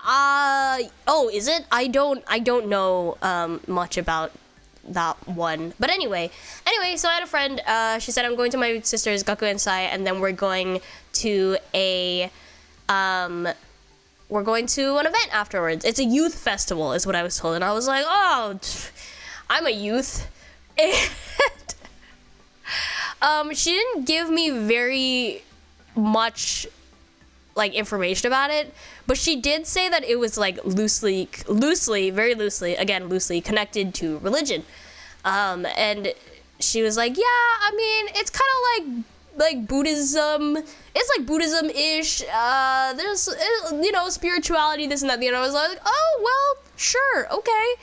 And so I went, and it was a good time. I will say that like there was live music, and like people were getting really into it. It was all like in English, like it was very international. I was with my friends, and they seemed to know everyone, so I was like, okay. And then like people started talking about how some people like got up on the stage and they started talking about like, oh, I was going through this really hard time in my life, but then I started like praying all day, and like I started chanting, and everything got better for me. And I was like, oh, this is like real religion. Like this is like a religious event. Like this is not an event that the church is putting on. This is a religious event. There's an anime with an episode exactly like this. Oh, there's actually a few, I believe. I know two anime that feature like quote unquote like religions. There was one in Golden Time, actually. There was that one episode. There's a few episodes of Golden Time, and then there was NHK. The one about NHK, but NHK one was a pyramid scheme. Yeah, Golden Time. NHK, just kidding. NHK is not I don't believe that one was religion. That one was a pyramid scheme. Anyway, when I went to London, a guy gave me a pamphlet for Scientology. I've had 2 run-ins with like Japanese religions. But yeah, a little bit more detail. I would have liked a little bit more detail, because after that, so my friend, though, like, she was very, like, she didn't push it on me at all, which was, like, really nice. Like, she was just like, did you like it? And I was like, yeah, it was interesting. And she was like, oh, yeah, like, we study, like, this and that and the other, like, sometimes. Like, maybe you could join sometime. And I was like, yeah, and then I never did, and like she never pushed it at all. So like I think she was pretty good about it. But I tell people that I went, and like some Japanese people have the craziest reactions, because it is sort of seen as a bit of a cult over there, and they were like, you need to stop being friends with this person. And I was like, I don't know if it's that, like, it's not that level, I don't think. Like, not yet. You know what I mean? I was like, they're not, this person is not a bad person. They just neglected to tell me exactly the details of this event, but no one was crying or fainting, you know, so. Aoi dodge is cold. I've had another run-in with religion in Japan, and it was okay. It was fine. I got out of it, but I think I've seen a video on this. They're just like too positive, right? It's like it's called Soka Gakkai. But it is not Kofuku no Kagaku. I've never been involved with Kofuku no Kagaku, which I believe isn't Kofuku no Kagaku. Isn't that Scientology? I could be wrong about that. Hey there, what's the craziest Reddit story you read so far? Blah, blah, blah, blah. What would you say I think the craziest one is actually the girl who bought the ticket to LA without telling her dad. So far, they have not been, I wouldn't say they've been like crazy so far. They've all been pretty tame, but they leave a lot of like gray zone, I would say. I had a run-in with this client, went to a restaurant with a friend in Kagawa, and we got ganged up by several obasan promoting their religion. Ooh. You know what? Yeah, it was like my 17-year-old daughter bought a ticket from the UK to LA without telling me. She has very terrible anxiety and can't even get on, like, there are times when she can't even get on the tube in London or in the UK by herself. She says she doesn't have any plans for like where she's gonna stay. She's saying that she's going to hang out with her internet friends that she's never met in person, and like I don't want to let her go, all this stuff. You're already in one.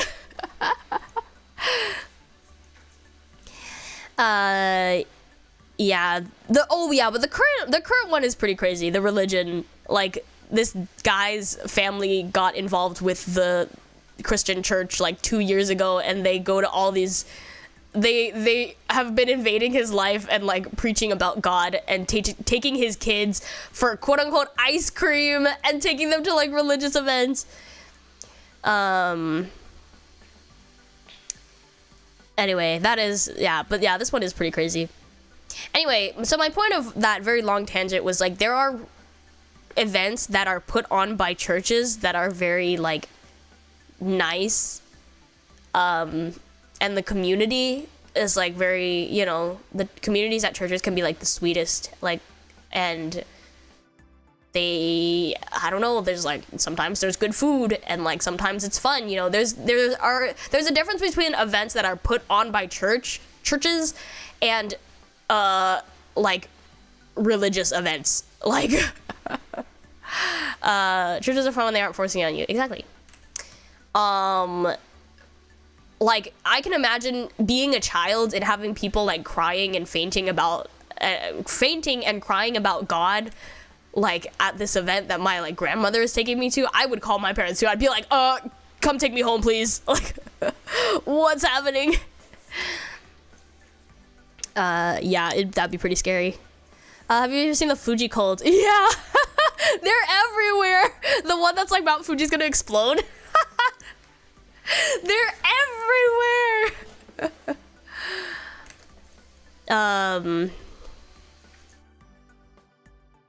Yeah, that one's kind of funny.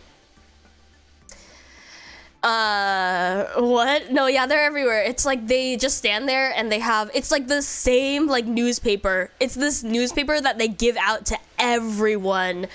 I don't know what their like beliefs are. I haven't really looked into it, but they are everywhere, and they will try to give you this newspaper about Mount Fuji. Like, they're like, it's gonna erupt and this and that and the other, and like, I don't know. I don't know, but it's, yeah, it's that is in Japan. Yes, that is that's a religion. A religion? Question mark. The mountain is a cult. I don't really know what the deal is. I'm gonna look that up. I'm gonna look it up because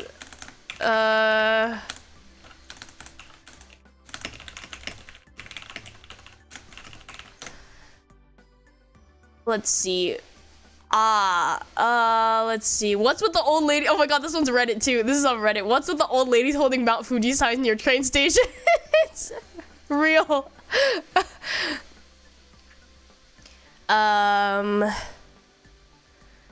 Hello there. I've been here for about 6 years now, and since the beginning, there's been these old ladies holding laminated signs with Mount Fuji on it near my train station.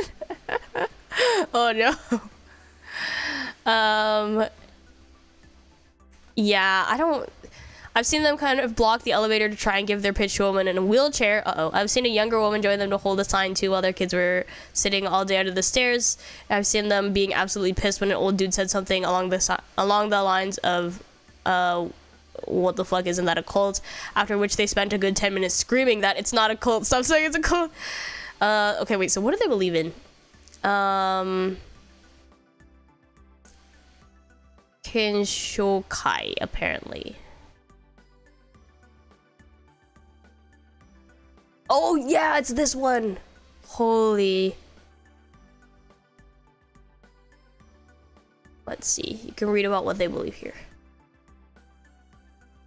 Apocalyptic. Yeah, it's apocalyptic. They think that Mount Fuji's gonna explode. I think that's what, like, I don't know exactly what the like details are, but they are in Japan. Prevalent in Japan.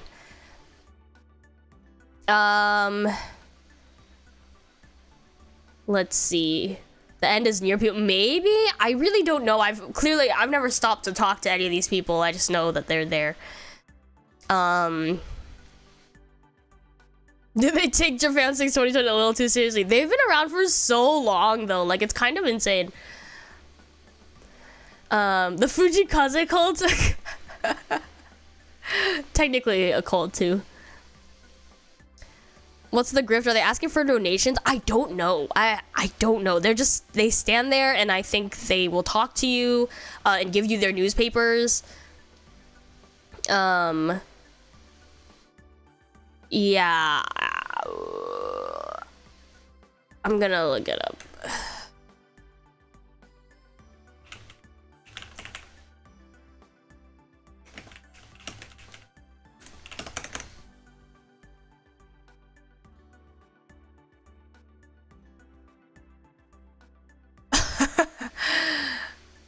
There's a blog message of like, I was kidnapped. No, not kidnapped. I was like, not kidnapped. I was recruited for this thing. Yeah, I don't know. This is long. I'm not gonna read that.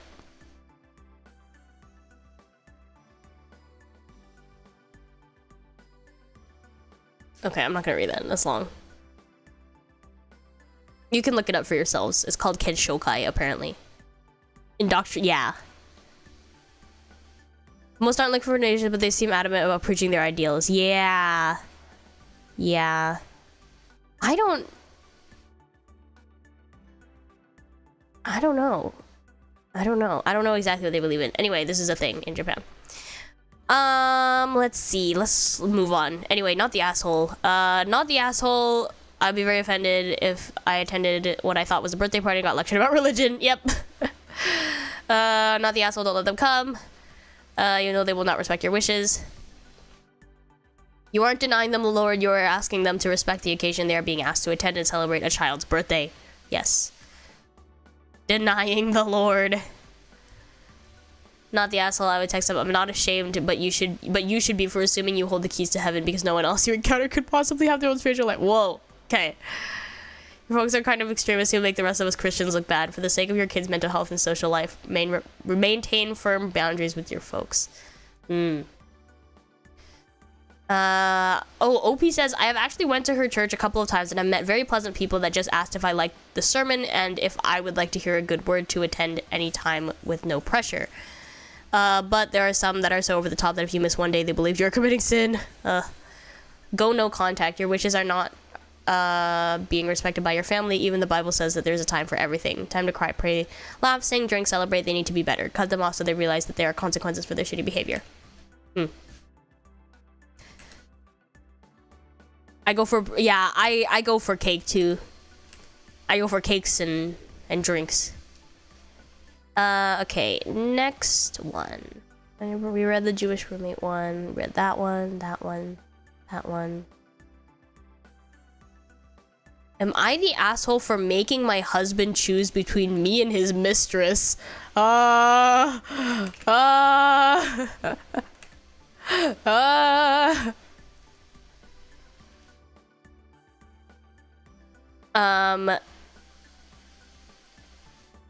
Trigger warning, self-harm, by the way. Not next question. Okay, no, let's hear him out. I, 21 female, and my husband, 20 male, have been together for a little over 3 years and have been living with each other for a year and a half. Recently, I found out about an affair he has been having with one of our mutual friends. Let's call the mutual friend Sue. Sue has been friends with him since a few months into our relationship. She would always join us to hang out and play games together and so on. Sue and I became friends quickly, but this is where things take a turn.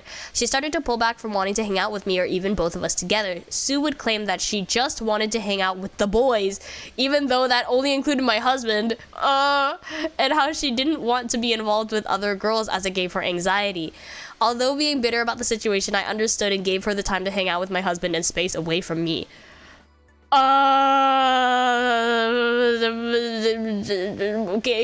I found out about the affair while my husband was in the shower and left his phone unlocked and in the room with me. Okay. She had called him, so I picked up. Without letting me get a word in, she started going off about how he was going to call her when he was in the shower to have sexy time and how she couldn't wait for him to come over to her house tonight. Oh my god. I hung up immediately. I couldn't believe he would do that and thought it was a prank call and left it at that. Until later that night, he had randomly left the house with his computer open. Jeez. Oh my god. First of all, this husband needs to get it together. Okay. I know I shouldn't have, but I went through their messages as his computer gets text messages as well. This affair has been going on for about a year, and it's to the point that they are sending lovely quotes back and forth to one another, telling each other they love each other, love one another every day. He would also sleep call with her. When? Okay, he would also sleep call with her because she was in a bad state of mind very consistently. At first, I passed it off as Hun being a good friend, okay, but it eventually made me uncomfortable. He has also been telling her that one day he will convince me to become polyamorous and so she can come live with us and we will all be together. I am not poly and have made it very clear to him since the start of the relationship that polyamory was a boundary for me and would never be considered. He has never mentioned anything about him being polyamorous as well during all this time. After I found out about the affair, I didn't mention anything to him for a while, but mentioning to him how I feel uncomfortable with her presence because it was obvious she had feelings for him, as well as saying I would like them to stop sleeping on call with each other. Yeah! Okay. Hoping that he would come to the conclusion himself and leave her, but that didn't happen. It was eating me apart inside, so I finally confronted him about it. He told me he was just being selfish and how he loved both of us. Okay. I told him that I had made it clear before we got married that I would never be open to an open relationship or polyamory due to past relationships. He got upset asking how I found out and that I shouldn't be snooping through his stuff. I left the house after that and got a hotel room so I wouldn't be around him while he was so angry. He texted me the next day asking if we could talk about it all and where we go in the future. After a long talk of why he cheated and what all happened, he told me that he didn't want to lose me and that he would kill himself, oh no, if he lost me over his mistake. That's when I told him I would not continue to come around be in his life if he doesn't kick her out of his life. What? I told him I would be open to fixing things but would not be able to trust him again with her still in his life. He got very angry and said I couldn't do this to him and I was ruining his chances of being happy. Am I the asshole? No, you are not the asshole. Thank you very much. This is crazy. That was a crazy story. Is this real? I don't know. Surely that's a joke. Ooh, goodbye. Yeah, okay. I'm not really sure what to say about this. I'm dead. There's so many things that to be like, what do you mean? First of all, when does he find the time to sleep call with this girl? Like, he's married. Man, thought DD rules applied. No. Yeah, he made a mistake and then he was the one cheating and he's the one getting mad? Like, what do you mean? Oh my god. I get the impression that assuming these are real, a lot of them are well aware they're not in the wrong, but simply write them out of self-validation. I've seen, like, there are, like, for example, like, there will be, like, an argument, like, something will happen, and then they're like, oh, but my wife thinks this. Am I in the wrong? Like, or this happened, and I don't feel like I'm wrong, but my whole family is telling me I'm wrong. Am I the asshole? Like, that sort of stuff. While in bed next to his, that's messed up. That's messed up. And okay, that's messed up. I'm gonna convince her to become poly. Like, are you kidding me? That's insane. Yeah, how come you got me cheating. I'm so angry. It's a way to vent. Yeah, I think it's a good way to vent and get validation, and especially if people in your life are telling you that you're wrong. Like the one where, like the moving one, too. Like his in-laws were like, oh, you're vindictive. You are, you're mean because you're not helping your sister-in-law move, like that sort of thing. Can't believe you caught me. Aw, jeez. That's a no. That is a no. That's a hard no. That's crazy. Not the asshole, but why do you want to hold on so hard to a guy that can't even do the low bar requirement of not cheating on you? Yeah, the title, am I the asshole for making my husband choose between me and his mistress? Like, no, like, yeah, someone said he already chose her, you choose yourself. Yeah, preach. Preach.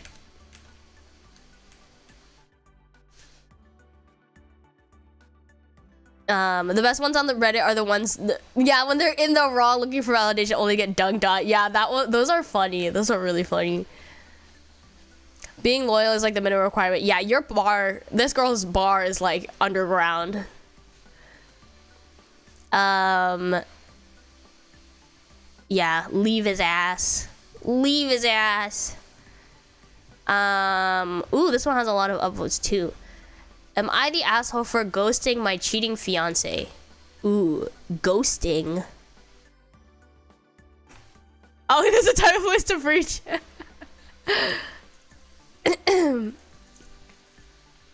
Yeah, he is not. That's true. At that point, like, he's not your husband. Like, leave. Am I the asshole for ghosting my cheating fiance? So, I basically did what the title says, but for context, I, 27 female, dated my ex-fiance Jonathan, 29 male, for 4 years, and we had been engaged for a couple of months. It was a good relationship, and I truly thought I would spend the rest of my life together. But I guess I was just too naive to see the truth. To keep it short, I found out he had been cheating on me with a mutual friend for... What is with these mutual friends? Gotta keep an eye out for the mutual friends, you guys. What the hell? It's a mutual friend for a couple of months, and that group of friends in particular was covering up his affair. That's toxic. They were all acting strange, so I went through his phone and I found out they had like a separate group where they even made fun of me for not realizing. Leave. I was furious, and my first impulse was to berate them all. However, I ended up deciding to just disappear from their lives. Any confrontation was clearly a waste of time with these people. Okay. When he went to work the next day, I packed everything I owned, took all the money I put in our joint account, which was a lot since we were paying for our wedding. We were planning a good honeymoon and wanted to buy a house. I blocked them from everywhere, put my accounts on private, changed my number, and I went back to my hometown and stayed with my mom and stepdad. I was so mad I even left my job right away. I told my friends and family what had happened, and then I decided to go on a big trip with some of the money I had put in our joint account. I left for 3 months. I had the time of my life and came back home like 2 months ago.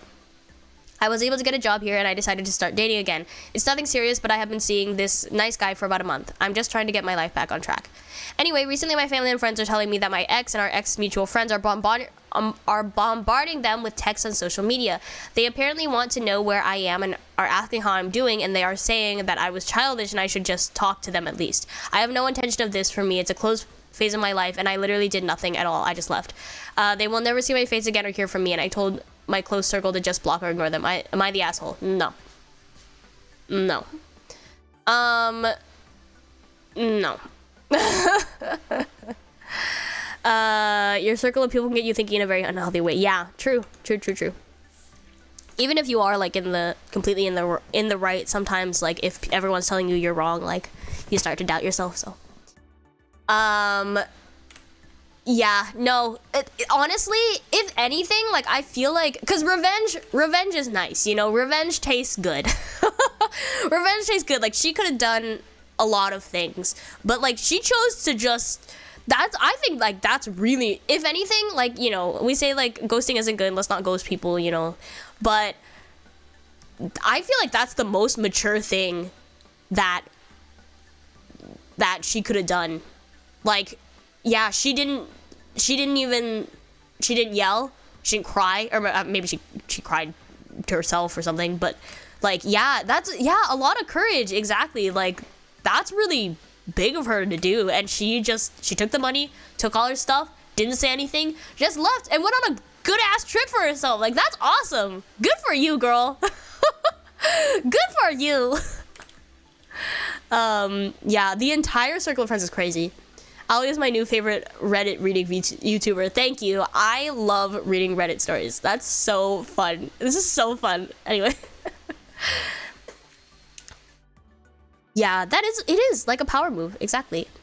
If I send you a message that says, thanks for everything, hope you enjoy life, they should know not to message me. It's not ghosting, it's just saying goodbye. Yeah, like, clearly, there was a reason, and all the friends knew, so there was clearly a reason for her to be doing this. Like, it's a message enough to do what she did. Like, they should know better than to contact her, you know? And, you know, she's getting her mind off it. She's dating. She's back into dating. She had a good trip. She took a good trip for herself. By herself. Good for her. Awesome. What a girl boss. No, not the asshole. You did the perfect... Yeah, you did. You know what? You did the perfect thing. You brought your A game. I'm proud of you. You know what drives narcissists absolutely nuts? Ignoring them. I'm proud of you too. As a mother and grandmother, a grandmother. I've been around the block and was engaged to a narcissist where all our friends thought I was terrible while he was cheating. He's now alone and a loser. Huh. Okay. Not the asshole. Sounds like you needed a clean break from all that drama. You did what you had to do for your own peace of mind. Just keep moving and enjoy your fresh start. Yeah. What you are doing is childish. They concealed an affair and mocked you for not realizing it. And you are the childish one. Yeah. No. Silence is golden. Yeah. Good for you. Yeah. Yes. Good for you. Good for this person. Good for them. Good for them. Let's see.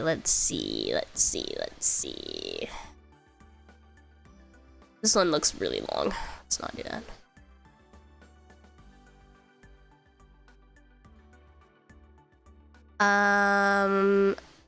Okay. I'm going to read just a few more.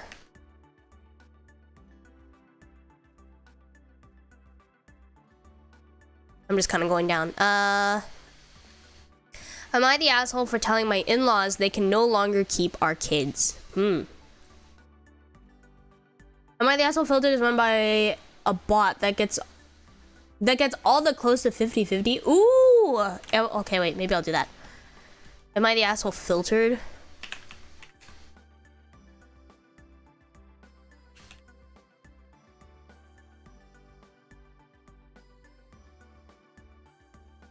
Am I the asshole filtered?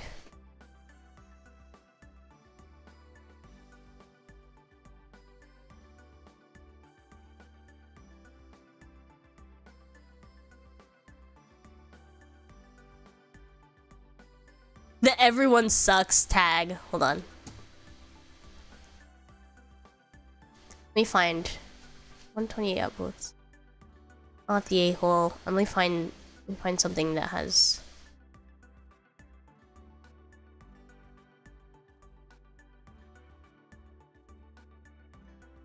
I'm trying to find something that has like a lot of upvotes. Am I the asshole for not cooking after my fiance defrosted the wrong type of chicken? That's such a funny title. That's such a funny title.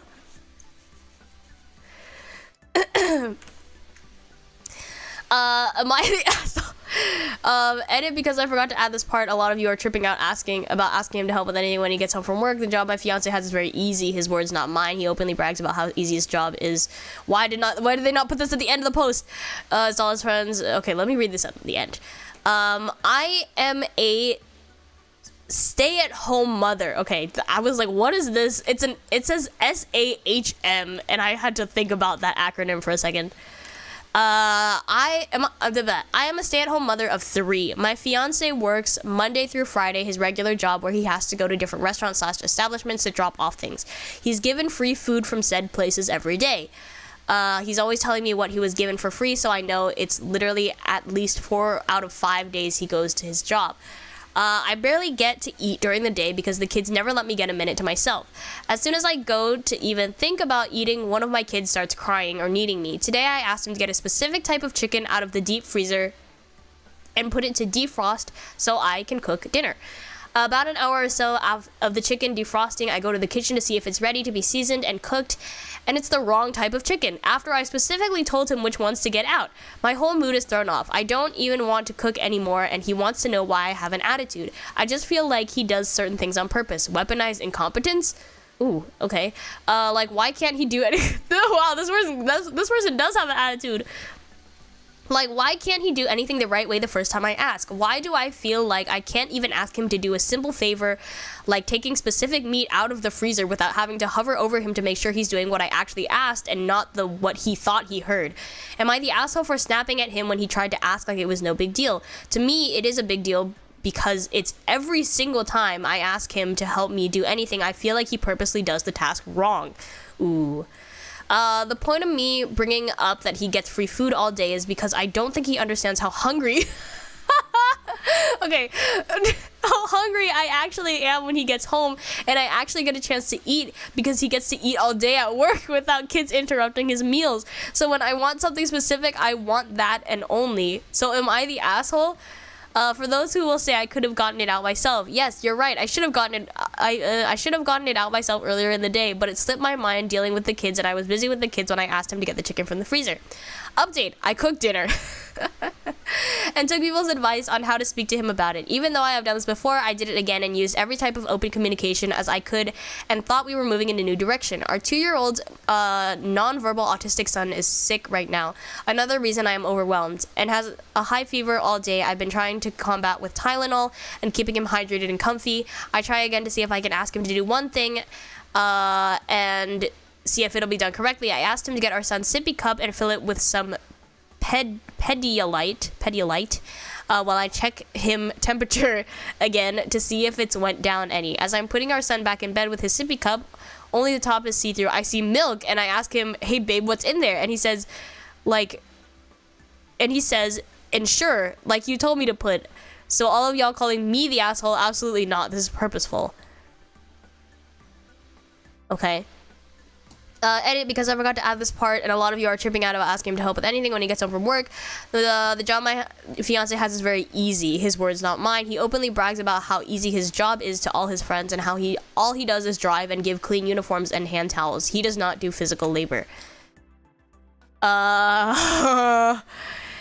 Yeah, the long term, she's stressed. She is so stressed out. Oh no. So busy you can't eat, but you have enough time to keep updating Reddit.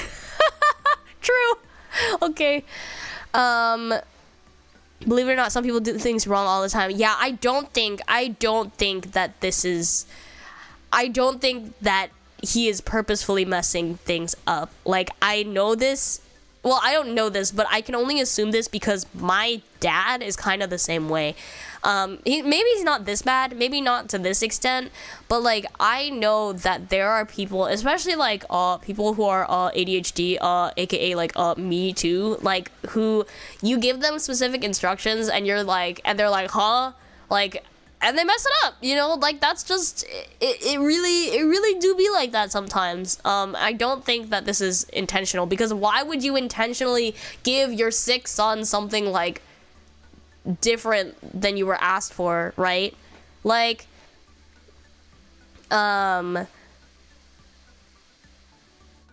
yeah, but I do think that she is really stressed out. She is really stressed out and definitely needs like a break. She needs a break. And this is not a post about the chicken, you guys. This is not about chicken. She needs a break. Long-term stress could turn a perfectly nice person into an irrational. Yeah, she just needs a break. And if it really is how she's saying, and he talks about how easy his job is, if he really is saying that, then she needs some help. 3 kids sounds like a nightmare, you guys. Yeah, she's so stressed out. She's like, I'm so hungry. Have your mans bring you back some of his food, you know, like have your mans bring you food, or like, you know, yeah, something needs to change, because this woman is too stressed out to function, you know. The husband can do more. I think so too.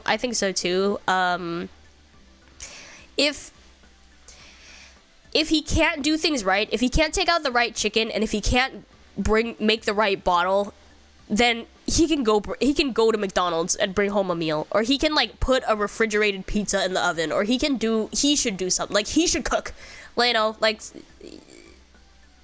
if it really is how this woman is saying it, and he has an easy job and is not doing anything right that she is asking him to do, then, you know, something else needs to change. He brought home the wrong burger.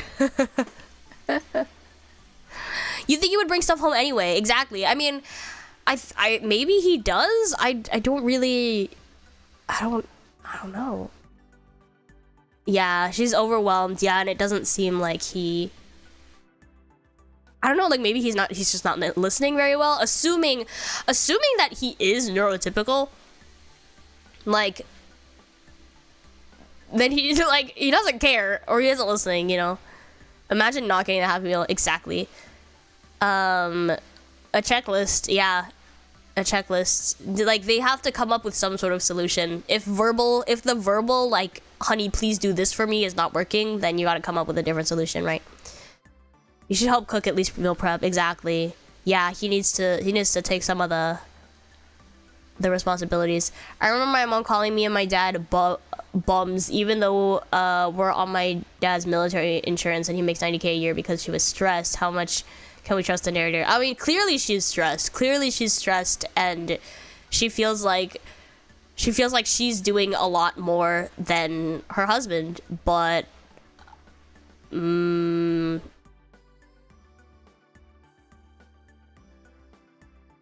yeah, I think this is a bigger problem than just chicken, and she is too stressed out. There's like,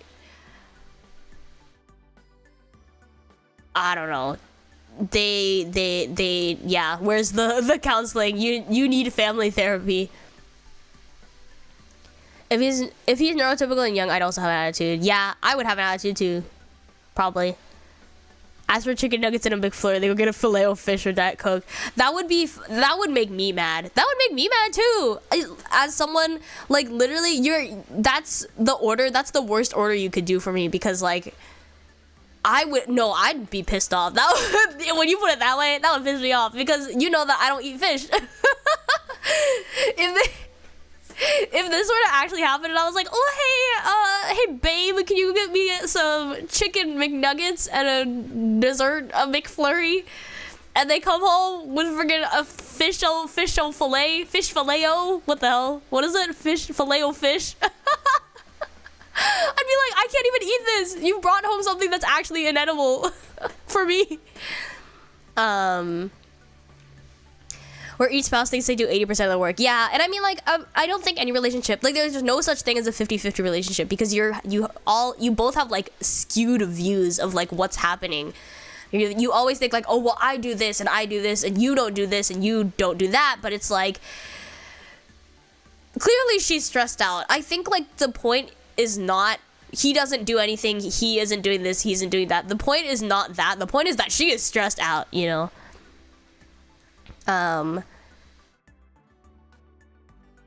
Yeah. In all fairness, I always say to people my job is easy no matter how busy I am. Just because something is easy doesn't mean you can get out of the 9 to 5, sadly. Yeah, I was thinking that too. I mean, like, even if something is quote-unquote easy, that doesn't mean he's not tired. Like, I say my job's easy too, because I sit here and I just talk to people for like 2-3 hours a day, but at the end of, like, after I stream, you guys, I'm dead. Like, I'm tired. Like, when I used to wake up in the morning and stream, I'd always need a nap in the middle of the day. It takes a lot, even though I'm doing what I love, and like, it's quote unquote easy. Like, I sit there and play video games, you guys. Like, what could be easier? For a lot of people, like, that's the dream job, and for me too. It's like, it's good, it's fun. But I'm tired. I'm tired after it's done. Like, so it's, yeah, I don't think that just because the husband says his job is easy, or like, in the context of this, like, he is the quote unquote, like, breadwinner, and the real issue is that the wife is stressed. It's not that the husband is messing up and not doing this and that and the other. It's that the mother is, stressed. So I feel like that's the problem that needs to be, like, conquered, right?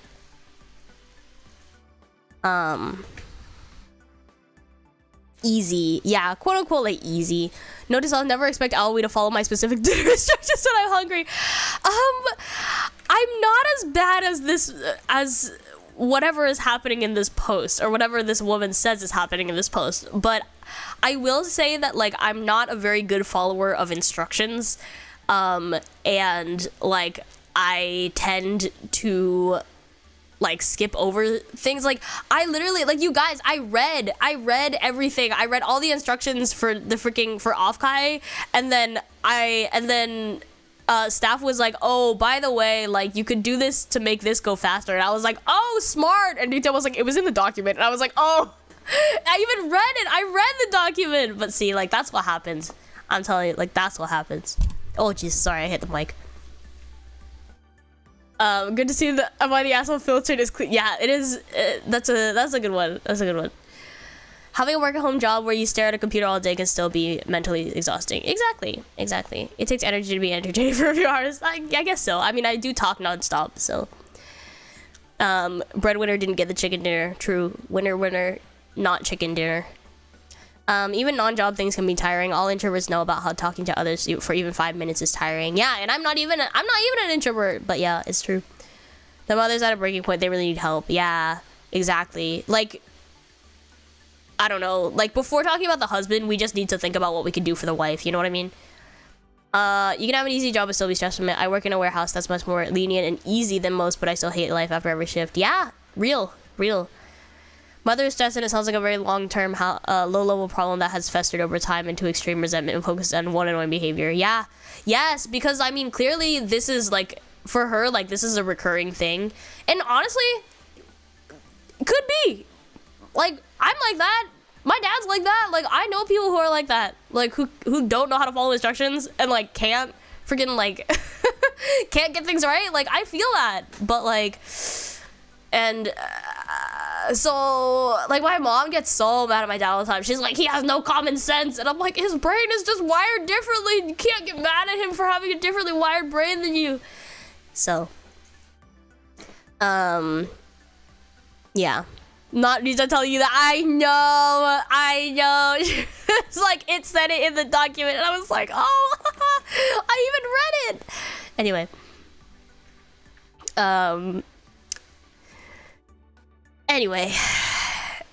Anyway, was it like 1 a.m. in France or your off guy stuff? Yeah, I mean, the meet and greet went from, let's see, it went from midnight to like 1:30-ish, yeah.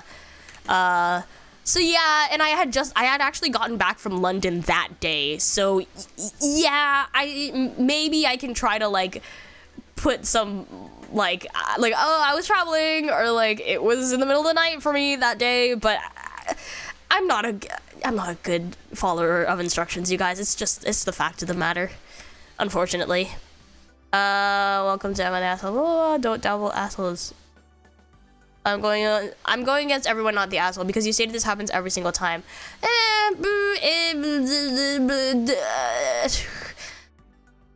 Skewed perspective. So I understand finally snapping, although yes, you should have time for yourself to eat and ignore your kids. But then again, no one should tell you how to parent.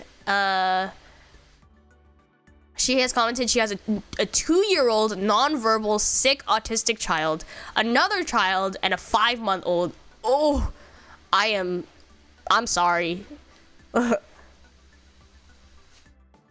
I mean, you guys, your eyes would have so. No, listen, hear me out though, because that was me, like, because I was writing the thing. So every person that came to like, and they were like, oh, like, they wanted my like signature, they wanted my autograph, which thank you. Like, I was like this. I had to be like this because I was writing on my phone. So it looked like I wasn't paying attention, but I was just trying to write your name. Yeah, there were so many people that wanted my autograph, you guys. It made me so happy. Okay. That made me really happy. Thank you to everyone who came to the meet and greet and asked for my signature. That makes me very happy. Sorry, it's messy.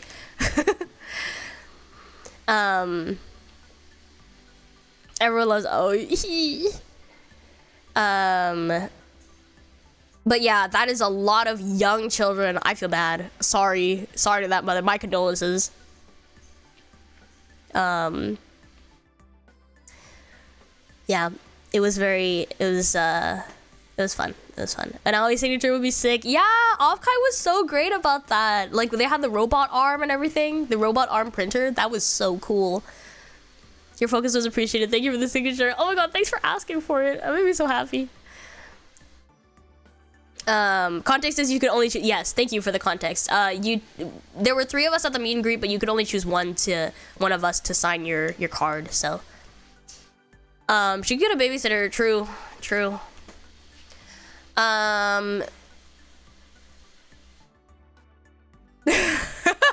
Agreed, not the asshole OP. How the hell do you confuse Pedialyte with insure? Is the man literate?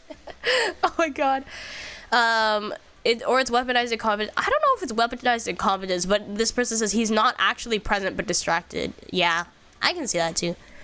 Either way, it means he's not that supportive. She can't be doing everything at home by herself. You're the asshole, for not taking care of yourself during the day and blaming that on your partner. Let your kids whine while you eat. They will be fine. Let them learn to be patient unless they need an emergency room and have another pressing need. Needing more water or juice, they can wait. A diaper change can wait 5 minutes while you eat something. I see. I don't have kids. Don't know what to say about that. As far as this goes, you have to learn how to roll with it. You're disappointed about the defrosted chicken. Okay, move on or order takeout.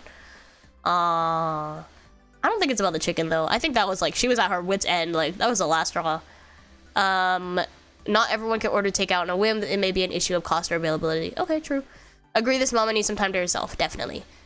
Jumping on top, so OPCs, it's okay for your kids to cry. They are not going to die if you make them wait 5 minutes so you can eat. You will die if you don't. You will die if you don't eat. You cannot take care of your kids if you're not going to take care of yourself. To any parent who needs to hear this, I hereby give you permission to ignore your crying children for a brief period in order to attend to your physical survival. They are going to be okay, I promise. Yeah, I mean, like, I suppose I can agree with that. I mean, you can't be for your child, like, cries. And especially if you have 3 of them, you know, someone's always going to be crying. Think the chicken broke? I think so, too. I don't know. Yeah, I don't know how kids work either. But yeah, the diaper, I don't know, like, that'd be gross. That'd be gross for me, but okay.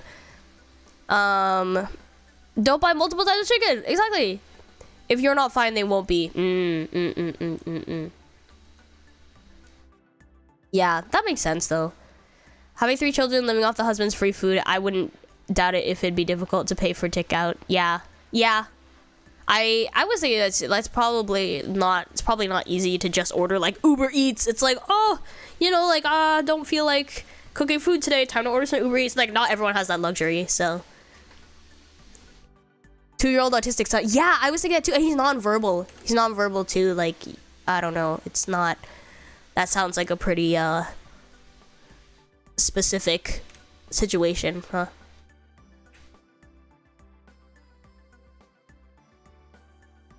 I don't understand why they chose to have 3 kids. Mood. Some people are just, I don't know, they're not, the brain is not braining. Going against the grain here because I feel your pain, not the asshole. My husband is the same way. I have 2 friends with husbands like this too. This is a trend. It's a trend in husbands, you guys. They just don't do anything right. This is my mom. It's my mom and my dad. They either don't listen or don't try to, like you say, they do what they think they heard instead. The result is that they can't be trusted to do something properly, and it's maddening. People in this post are mistakenly attributing your tone to you being hungry and not taking care of yourself. I recognize it for what it is, exhaustion from living with one of those types of men. I can tell you now it never improves. I've talked to mine 1,000 times. I've tried different techniques. We tried systems and processes. Nothing helps. He just doesn't do things correctly. The kick in the pants is that he's not lazy. His brain is just in la la land 24/7. So I either nag and micromanage, do things myself, or accept subpar results. Shrug. Whew.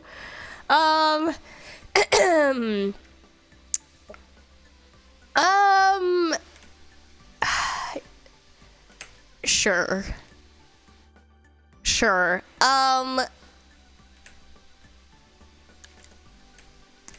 She's I think, okay, I also think that this is a question of like expectations, because the minute that you expect like something that is out of your partner's like reach of or like mental capacity, then like you are going to be the one who is ultimately frustrated. So marrying a man you're trying to stay, exactly. So like if they're not like meeting your standards, your seemingly high, perhaps too high for them, like standards, and they can't change, then well, sounds like you either need couples therapy or you need a divorce, maybe. Like, yeah. Husband isn't a chicken, but he got cooked. I know, that was so, wow, that was a lot. And like, honestly, I can't really say like yes or no, because like, well, if that's the type of people you marry, then maybe they are in La La Land 24/7. Like, I cannot attest to or deny that, but How do these people stay together long enough to have several kids in the first place? I don't know. Some people can put up with a lot, I guess. But yeah. Yeah, I like this "Am I the asshole?" filtered. Let's read one more. Trying to find one that has a lot of upvotes. Ooh, am I the asshole for excluding one kid from my daughter's? Oh no, it was removed. It was removed. Okay. Not that one then. It's another cooking one. Am I the asshole for refusing to make my wife dinner since she will not make me breakfast? Oh, it's got the asshole tag.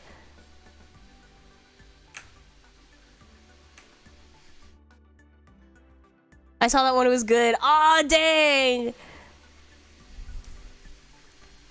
You've been coughing for a while, are you okay? I'm sick. I've been sick for a while, but it's gotten better. It's got a lot better. Okay, wait, I want to move away from the cooking for a second. Ooh, am I the asshole for eating food that was in my dog's mouth? I'm sorry, this is, I don't know what this means, but I feel like I have to read it.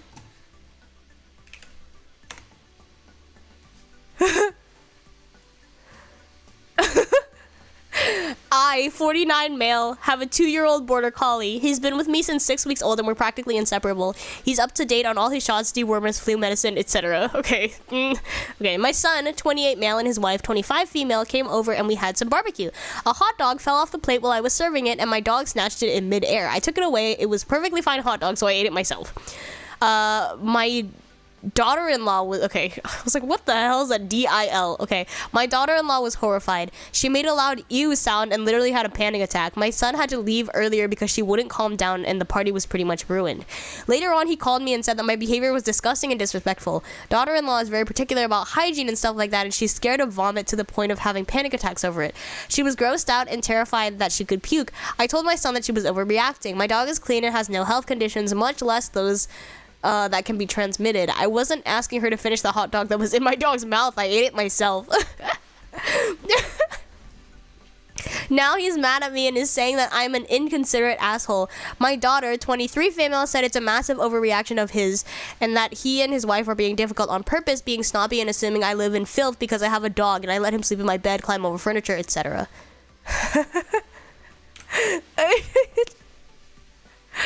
I mean, yeah, it's kind of, exactly. It's kind of weird, but I mean, would I eat the hot dog that was in my dog's mouth?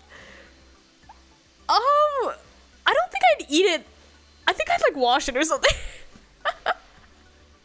No, I don't know what I'd do, but like I would definitely think about it. Like I wouldn't just like pick it from the dog's mouth and put it in my own, like, but yeah, I didn't tell her to eat it is very valid. Like, oh, why didn't you just let the dog eat it? That's true. That's true. Let the dog have the dog. Yeah, the daughter-in-law does need to chill though, cause like, yeah, he wasn't asking her to eat it. Like, yeah, I personally would not, but hey, don't yuck, they're yum. Exactly. I personally wouldn't, but he didn't ask anyone else to. Exactly. That was his choice. Like, he put it in his own mouth, so sure. I mean, sure, kind of gross, but like pretty gross. I shouldn't say kind of. It's pretty gross, but like he wasn't forcing it on anyone else. I think that was a very big overreaction on her part. And like, yeah, maybe I think that she has some like issues, or she has like, yeah, she has some stuff that she has to work through about her like, phobias. But yeah, dogs mouths are kind of everywhere, so but a dog's mouth is less septic than a human's. If that was like you needed that hot dog to live, you need it too, you know. Yeah, not the asshole. I mean, kind of weird, but you do you know. Wow, everyone's saying you're the asshole. You are disgusting. You're the asshole. You're the asshole. That's disgusting. Wow, everyone's saying that's like disgusting, but okay. Okay. This comment says, I would be concerned about the hygiene of any food prepared in this home after watching the person who lives there do this, especially after they downplayed after eating after their dog. You can't eat at everyone's house. The phone call afterwards. The phone call afterwards was an overreaction. Yeah, that's true. Okay.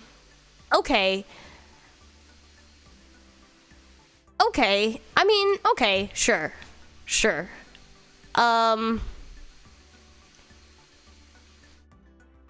The point about like I would question the cleanliness of the food being prepared by you if you like eat things that have been in your dog's mouth. Sure. Okay. Sure. But yeah, I agree that the phone call was a little much though. Like just say like, Dad, you're gross. We're leaving. Like if it was really bothering her that much, then okay, then go. Leave the party, say, Dad, that was gross, don't do that again, and leave. You like they didn't need a follow-up phone call. Like, but I don't know if that makes him the asshole. Like, yeah, kind of gross, but are you really the asshole? Like, would you? I don't know if I would call that asshole behavior. It would be an asshole behavior if he knew that she was a germaphobe and like she gets like panic attacks from that sort of stuff, and he was trying to like get her to eat it, or if he was like putting it in front of her face or like making fun of like her for something, but he just ate it, you know? Pretty gross, but hey, you can't. I don't know if you can call that asshole behavior.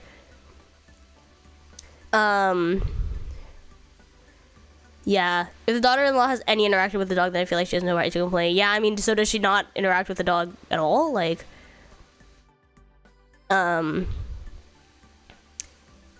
think the real asshole is the son for making it some kind of, yeah, dad versus wife problem. True. I think, like, there needed to be the son. If anything, the son should have just been, like, a mediator. Like, he didn't need to, like, be like, Dad, you suck.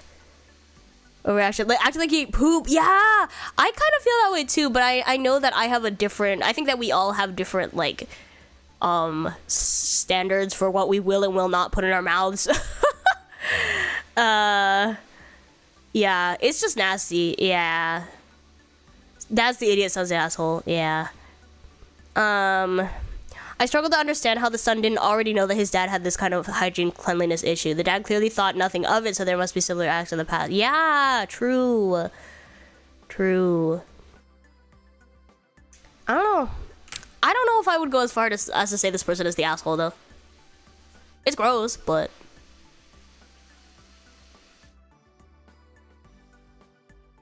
wow,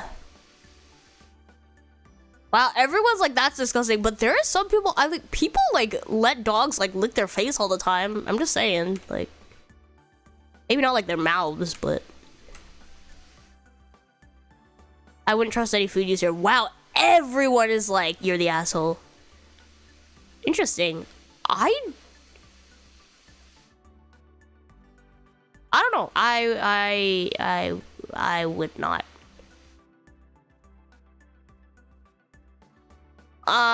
Yeah, everyone's saying that's disgusting, but I don't know. Maybe my standards are just different, but I would not call that, technically I would not call that asshole behavior. This is fun, so I'm actually gonna read one more. This is the last one. Okay, last one, for real. Am I the asshole for not caring if my adopted sister feels included? He's just weird. Yeah, he's just weird. Everyone's in the wrong to different degrees. Yeah. He wants to be a part of his son's family. He should at least say he'll do better, but I think he's fine, TBH. Yeah. Yeah, the standards, you know?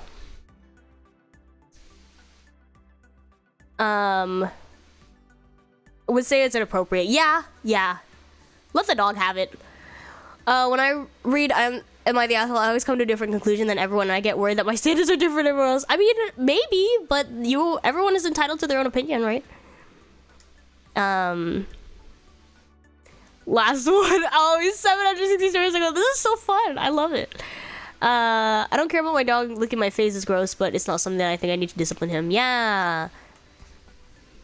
Dogs, they want to lick your face. Okay. I, 23 female, have a biological brother, 24, and an adopted sister, 27. She was adopted when I was a year old and she was around 4. For most of my life, my sister received all the attention from our parents, and my brother and I were just there. My parents would bend over backwards to make sure she felt like a part of the family, which is great, except they didn't bother to make my brother and I feel included. When she was 19, we found her biological family, and they have a great relationship now, but I feel like this completely ruined our own family dynamic. Our dad died 5 years ago, and it seems like she just moved on from our dad to the other dad and is also slowly moving on from our family to her biological family. Her biological mom's side also seems to have a problem with us because we are white, and my sister is black. So every time we try to be involved in activities, there are always jabs at us, and I think they encourage her to become distant from us. My mom still acts like my sister is the center of our world, though. The last 2 Thanksgivings, we had to have family Thanksgiving dinner days before because my sister was going to have Thanksgiving with her new biological family. Same for the previous Christmas. We exchanged gifts by the 20th, and then my sister didn't even bring my nephew as he was at his biological grandma's. My final straw has been a trip we had been planning in honor of my dad.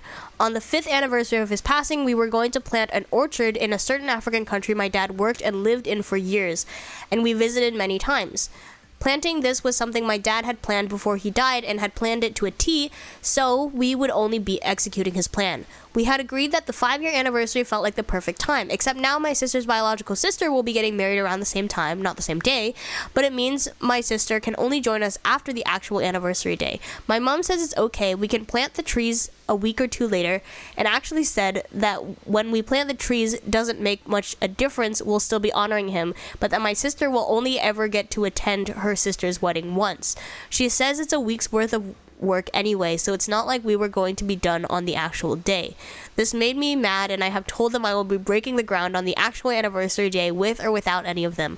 She said I was being inconsiderate and that I should think about how this will make my sister feel like she doesn't matter to the family. My sister has been part of our family the same amount of time I have been, only she can exclude herself. My brother keeps flip-flopping between coming with me to be there for the anniversary or waiting for my mom and sister some days later, and I honestly can't also blame him. Am I the asshole for insisting I am not waiting on anyone? The trip is in 2 months. Ooh. Interesting.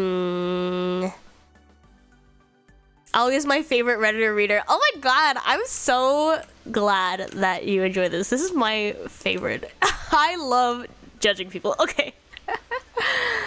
I wouldn't worry too much about coming to different conclusions. These are very limited reports from only one perspective. Yeah, you can't really say anything for certain unless you see the actual perspective, like the whole situation. So, I would like if Ali judging Reddit becomes a regular thing. Seems fun. We can all interact. Yeah. Oh my god, I've been wanting to do this. I've been wanting to do this forever, and then I was like, you know what? I feel like this is the time, and so I started doing it. But yeah, I would make this a regular thing because this is so fun. Plus, like, there's so many. Like, everyone wants to know if they're the asshole about something, you know. But yeah, this is hard. I don't know if I can call anyone an asshole here. Being neglected would make you feel... Yeah, there's clearly, like, very, like, built-up resentment towards the adopted sister here, so... When's the Aoi Judges Timekeeper stream? Ooh, that would be fun. Do you all have, like, Am I the Asshole stories, though? Do you have, like, judge my situation stories? OP is definitely not the asshole. If everything that the OP says is like, well, I shouldn't even say true, because like this is a lot of perspective. You can't really say that it's true or not. But they clearly feel like the adopted sister is like the golden child. So yeah, the backstory. No, surely. Maybe. Yeah, I can't even think. If a streamer that I watched was like, I am going to take your Am I the Asshole stories, I'd be like, what? Am I the, what? I don't know if I have any of those. Unwilling to compromise or change dates for trips, things a lot comes down perceived history of events. Yeah, I mean, like, clearly she's bitter. Is OP a girl? Yes, the OP is a girl.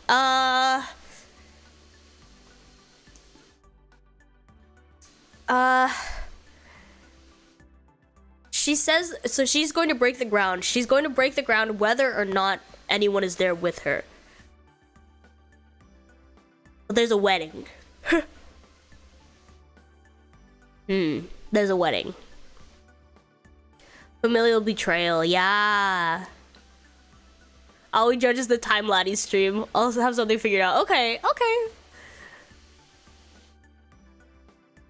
Oh, a confessional. Oh, yeah, I guess I've seen that. I've seen a lot of that. Confess your sins to me. I will judge you. I love to see this as a regular thing. Okay, cool. I'm glad that you liked it. I was a little bit like, I thought about it. I thought about it a little bit. I was like, is this fun? I hope it'll be fun. It was fun, so. I still kind of agree with the OP. I kind of do as well. Like, I can understand where the bitterness comes from. If she feels like she's been sort of neglected by her family and the adopted sister, she feels like the adopted sister is now like sort of trying to make this, is like making a transition emotionally from like her adoptive family to her biological family. Yeah.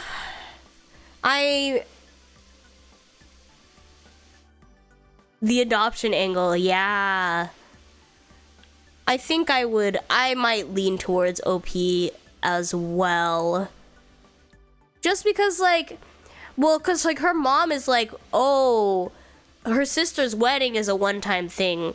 Technically, this is a one-time thing, too. Like, technically, the anniversary of someone's death, like, that's also a one-day thing. At the same time, I guess it's up to the family as well. Like, it's up to how they view the death and the anniversary. I enjoyed the stream a lot. I'm so glad.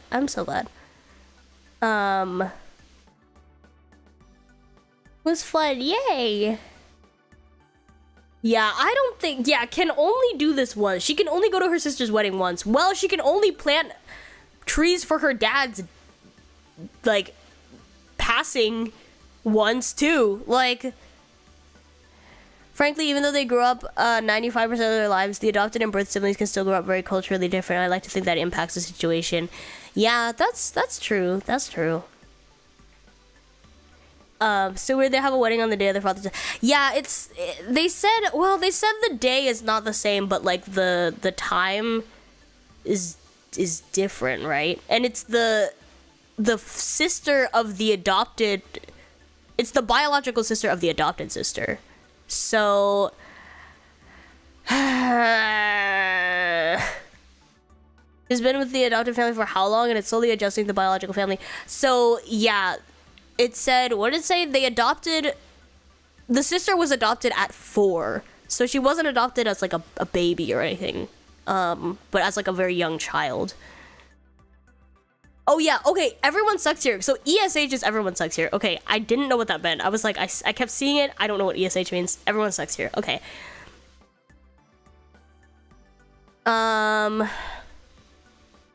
This is also very much a question of valuing the present more than the past. Very, okay, true. I could see that too.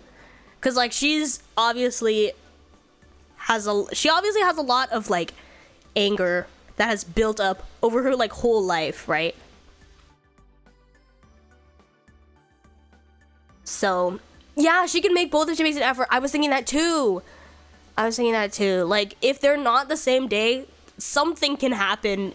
There is a world where like she makes every event technically, if they're not happening on the same day. They did say Africa though. Maybe it might be hard, it might be difficult to get to Africa, but yeah, there is a world where both of these things happen. So I don't know. Does everyone suck here? I feel like you can't really tell because it's a question about a lot of feelings. It's all about feelings. It's not really like, there's not a lot of actions because there's no definitive like, oh, I don't know. I mean, what did she give as an example? She gave that, like, she didn't bring, her adopted sister didn't bring her son, so the OP's nephew, to Thanksgiving dinner because he was at the grandmother's house, the adopted sister's biological mother's house. So she just feels like her adopted sister is choosing the biological family now. So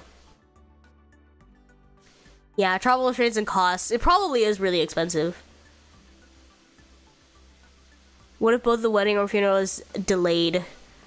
Yeah, I mean, the wedding, I'm sure the wedding was planned a while ago, but I mean, dad's death is dad's death, right?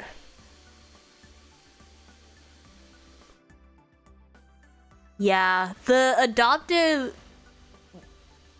the fact that the sister is adoptive really throws in like a different like layer to it. That's hard because you can't really judge what the adoptive sister is feeling, even though OP is kind of like, even though OP is saying like, oh, she doesn't care, I feel like she doesn't care for our family anymore, like the adoptive sister could have her own set of opinions on the situation as well. So it's the framing says, yeah,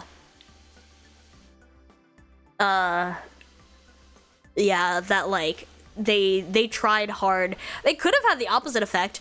The adoptive sister could have known. She could have like grown up in a family that tried too hard to include her, and she might feel like, yeah, she might feel like, she might know that they did that for her, and she doesn't really feel like, you know, it could have the opposite effect. She could feel more alienated because of that.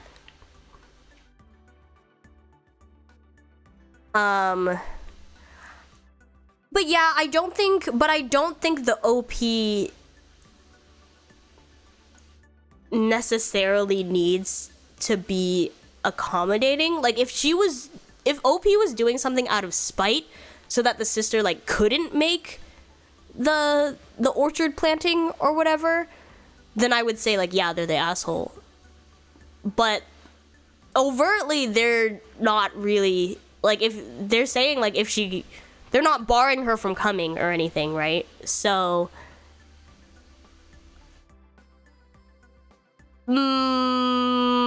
layers, you guys, layers. I would not say OP is the asshole.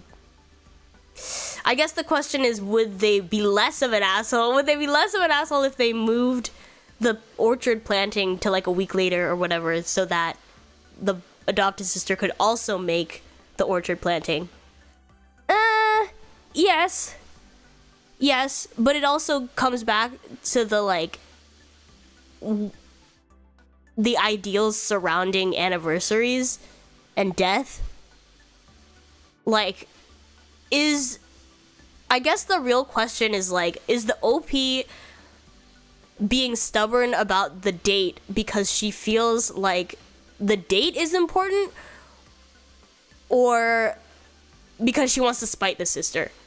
Because if she's doing it to spite the sister, then yeah, that you're the asshole, right? But it's just a question of like where those feelings are coming from. But you wouldn't really know where the feelings are coming from because you don't know these people, and that's why judging Reddit stories is difficult. Yeah. I know a family who adopted a kid, treated him as one of their own. They told him the truth at 18, and it devastated him. He ended up cutting ties 15 later. Oh my god, that's rough. That's rough. They told him the truth at 18. Oh my god.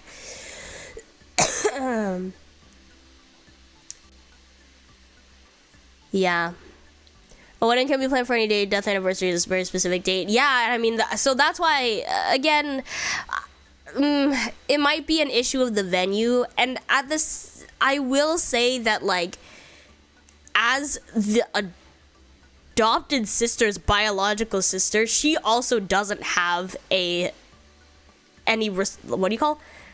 She doesn't. There's no reason why she would need to move her wedding date either for the convenience of others, because like that technically, technically that's not her family, and if they had secured a venue that you can't secure very often, like that sort of stuff, it's like, well, you know, you can't really ask them to move a whole wedding. But she did say her dad planned it. Yeah, the family had been planning it for 5 years, so did you get any Am I the Assholes on VTubers? I remember seeing some around. No, I have not seen any of those.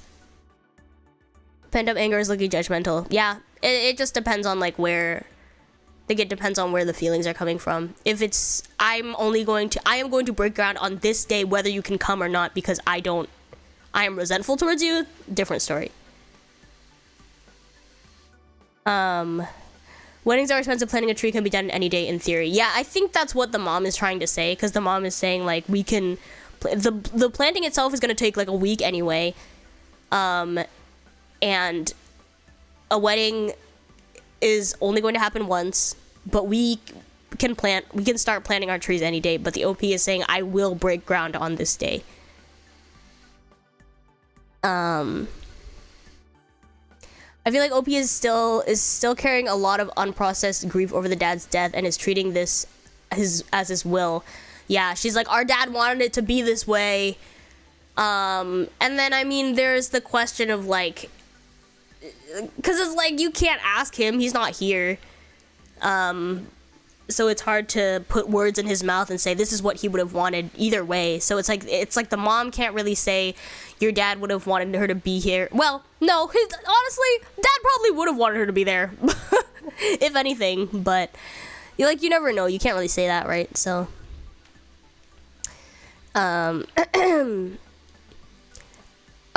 if the mom says the tree planting takes time, I don't see why OP can't travel there first, the rest join later. I thought about that too, and I mean, she said that her brother is also on the fence about it sometimes, because like he'll say like, oh, I'm going to do it with you, or I'll come later. Like, dad probably didn't want this to happen. Does it say if the OP and the mother are going to the wedding? I don't think they are, because that's not like technically not their family. It's the sister of their daughter. So I don't think they are. It doesn't say though. Without any of the interested of the research, doesn't matter to the family and over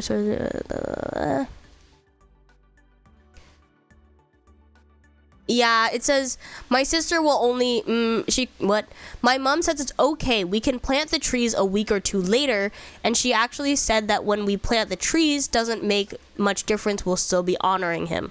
So she's flexible, but that my sister will only ever get to attend her sister's wedding once. She says it's a week's worth of work anyway, so it's not like we were going to be done on the actual day. Okay. Yeah, it's not about the principle. So I was like, none of them are assholes, just a lot of family discussions have not been had. Yeah. I mean, to be a little cold and realistic, it's not like it matters to dad anymore. Okay, true. True. Very real.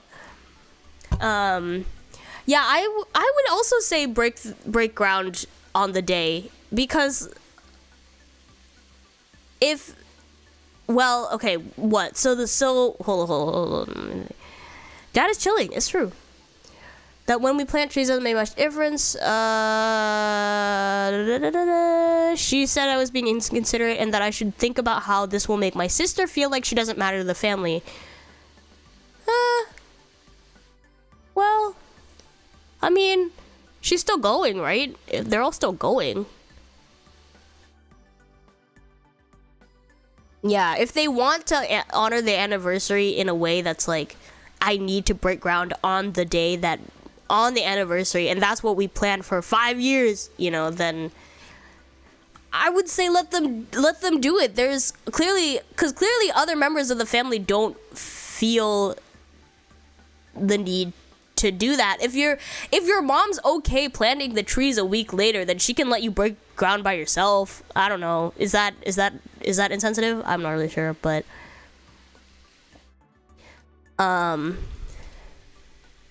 The big argument is OP getting called out by her mom for wanting to go first and leave the others, while I find it's perfectly reasonable compromise. Yeah, well, I was thinking that too. Like, I mean, if she wants to break ground on the day, then she can go break ground on the day, and everyone can come later. I don't think it's a question of, like, anyone being left out, but clearly the mother thinks differently. The mother thinks that if they don't break ground on the same day together, then the sister will feel left out, which also doesn't really make sense to me, because it's like, well, if you can say that the tree planting is okay whenever, so she wants everyone to be there at the same time, I guess, is the question. Yeah. I don't know. If it's taking a week to do it, yeah, it's not like she's going to miss it entirely, right? So, I don't know.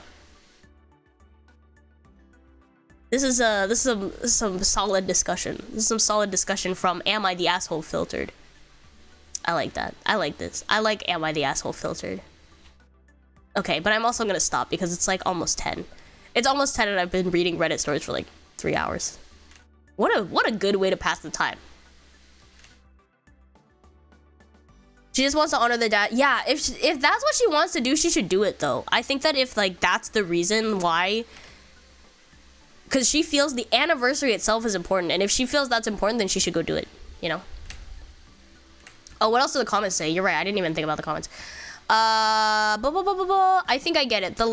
This is one last straw, right? Over the past 9 years, she's treated you less and less like family, while your mom never even made an effort to make you feel like family to begin with, and she's been hijacking every major event to suit her own timing without any regard to you and your brother or the rest of the family, and none of the grievances you've aired have been heard.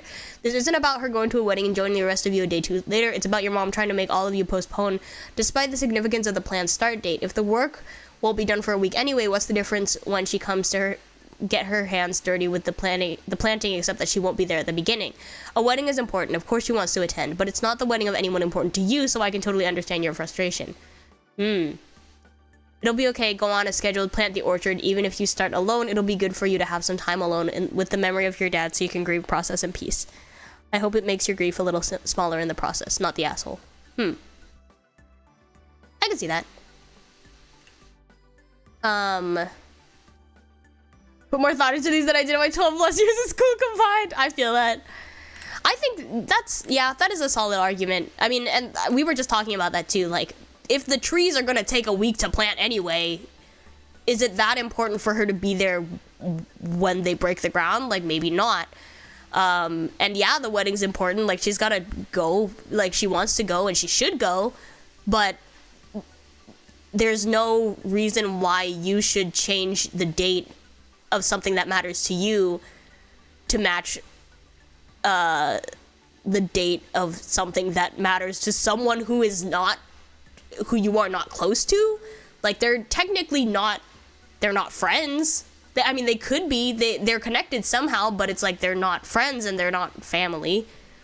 So yeah, I think, yeah, I when I started reading that, I was like, huh? But yeah, I think the take in general, I think makes sense. If OP plants one first, it probably doesn't hurt. Exactly. They're planting a whole damn orchard, like. Not the asshole, go and create the projects planned. It is you honoring your father that counts. What they do is their business. Yeah.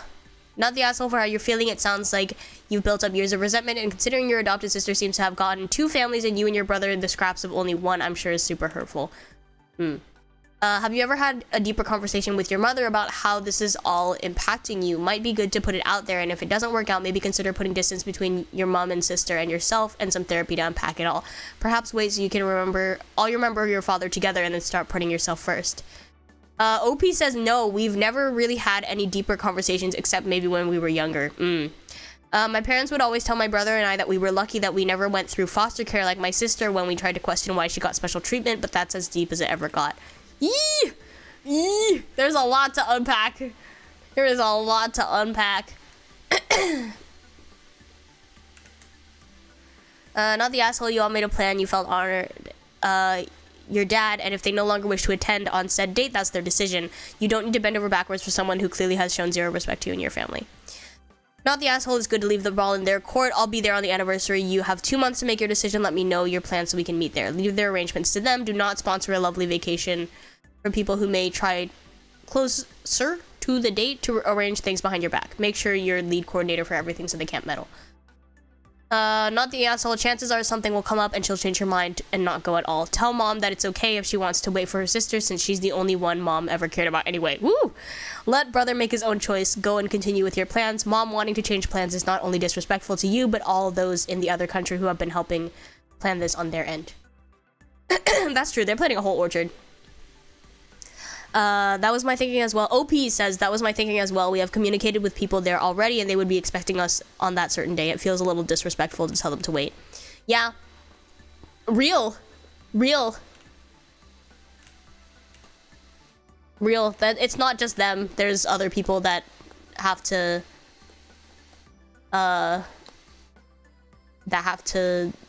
deal with this situation too. Therapy. Everyone needs therapy.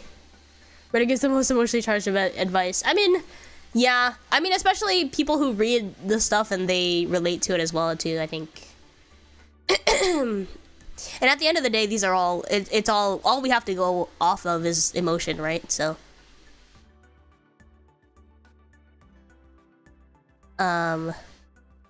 Yeah, if it's not just a family thing, there's people there that are like waiting for them on a certain specific date. Yeah, that makes sense. Yeah. Imagining it from OP's perspective, doing it on the actual day seems important to them, and having to move that for someone who didn't consider it important enough to be there, yeah, it must feel bad. Plus, like, years of we are lesser to our adopted sister, like, that sounds, pretty complicated. Pay for therapy. True. Let's all go. Let's do family therapy, everyone. Haha.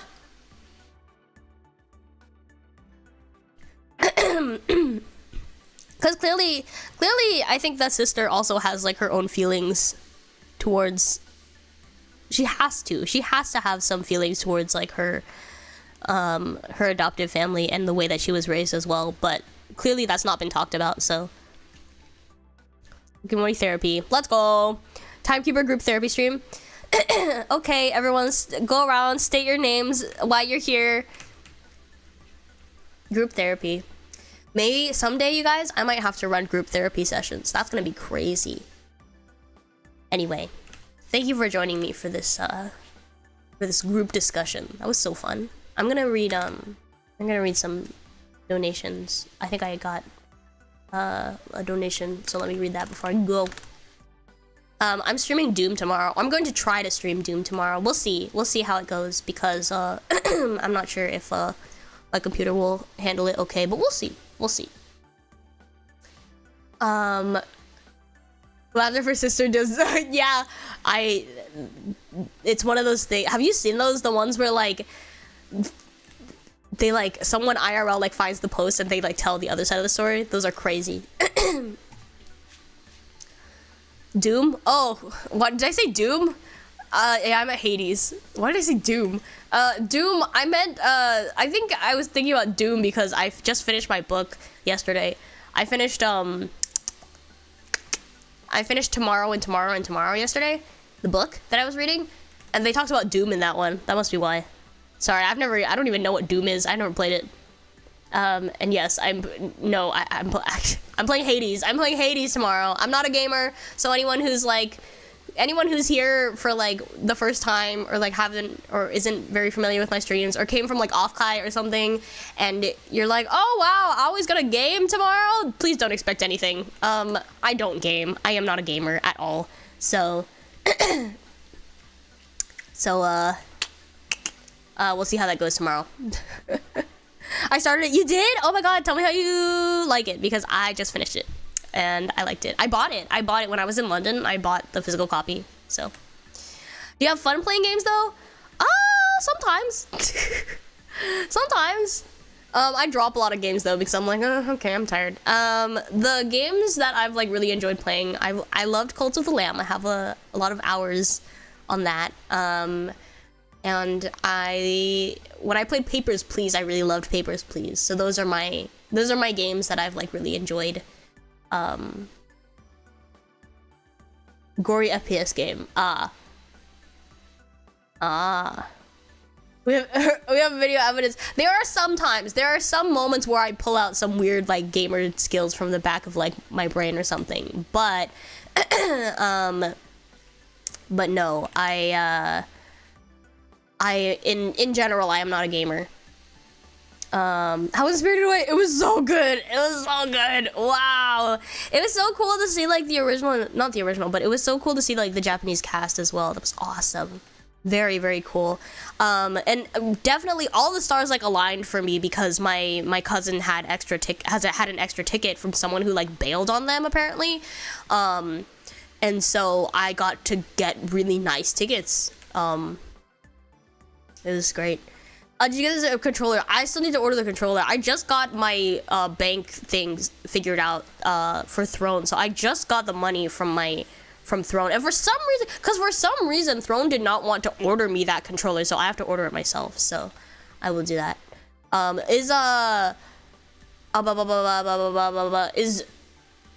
Is Hades better with a controller? Is it like easier to play with a controller? You like management games? I do like management games. For Cult of the Lamb, did you like the roguelike or the city building management? Probably the roguelike actually. Just because it was easy. Well, yeah, it was like it was a pretty perfect difficulty for me because I'm, again, not a gamer. So like, I feel like it was a good balance. Like I died a good amount of times. Like it was a good balance of like frustrating and like fun for me. Just like, cause there weren't a lot of controls. You literally just like, what is it? It's just like WASD, and then like like shift for some things, and then like space for space for like rolling, and like attack. Like there were no like attack combos. I just like click my mouse and things like die, you know.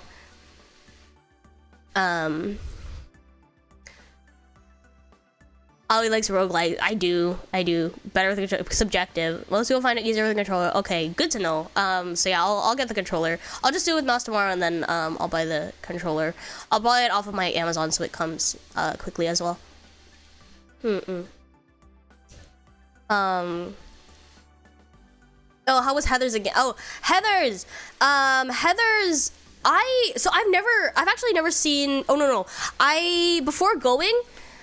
Before going, I watched the movie. I watched the original movie, and then I went and saw the musical for the first time. They're doing it at this theater called like Soho Place. So it's a really tiny theater. And I sat on the side. Because I got like cheaper tickets. I should have gotten tickets for the center, even if they were further up, because I didn't realize how small the theater was. So I was looking at people's backs most of the time, but the music was good. Singers were pretty crazy, so yeah. You love Hades, really? Okay, cool. Yeah, I'm down for game suggestions. I just thought about Hades because Hades like 2 came out, so I was like, oh, maybe I'll try 1. So, but yeah, I'm always down for like suggestions. So okay, let me thank you for the tips, by the way. Arigato. Thank you. Let's see. Duper Tesseract, thank you again for the 5 gifted memberships. Arigato. Thank you. And welcome into the new members. Arigato.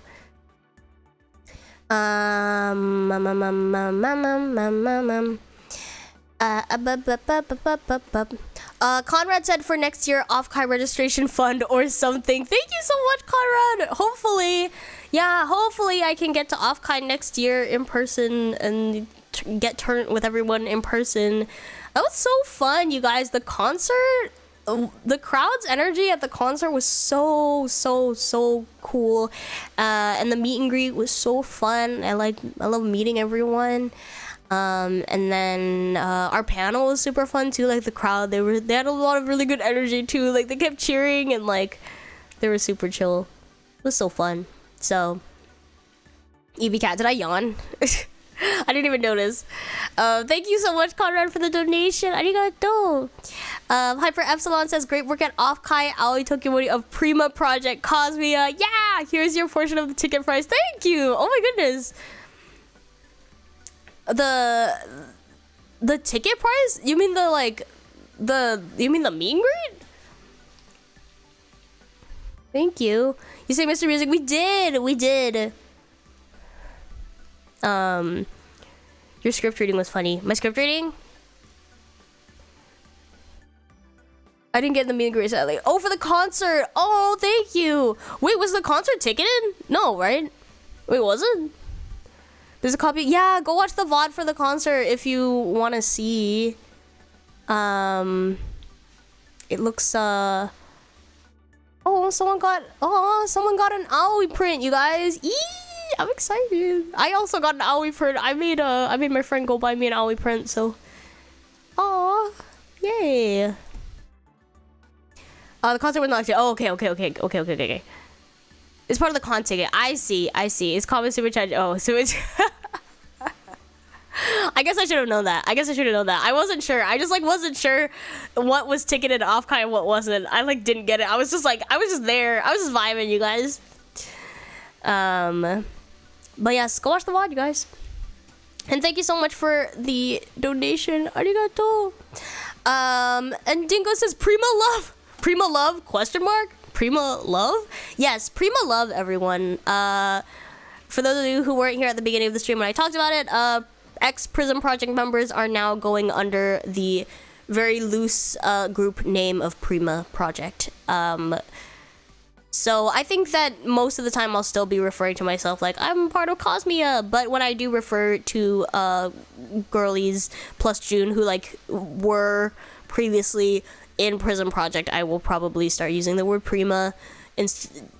We wanted a word to replace X-Prism because X-Prism has a lot of, it has connotations.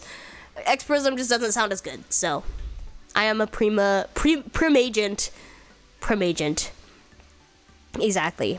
So yes, primates, everyone. Primates together. All the girls and June. Exclamation. Yes, Prima Love, you guys. So yes, we are it is official, we are Prima now. Thank you, Dingo, for the donation. Prima is real. Prima Love. Yay! Prima Donna Aoi. Am I a prima donna? I don't know. Oh my god, you know what was my favorite part of Off-Kai? No, it was not my favorite part, but I loved whenever June showed up on screen, there was someone who was like, June!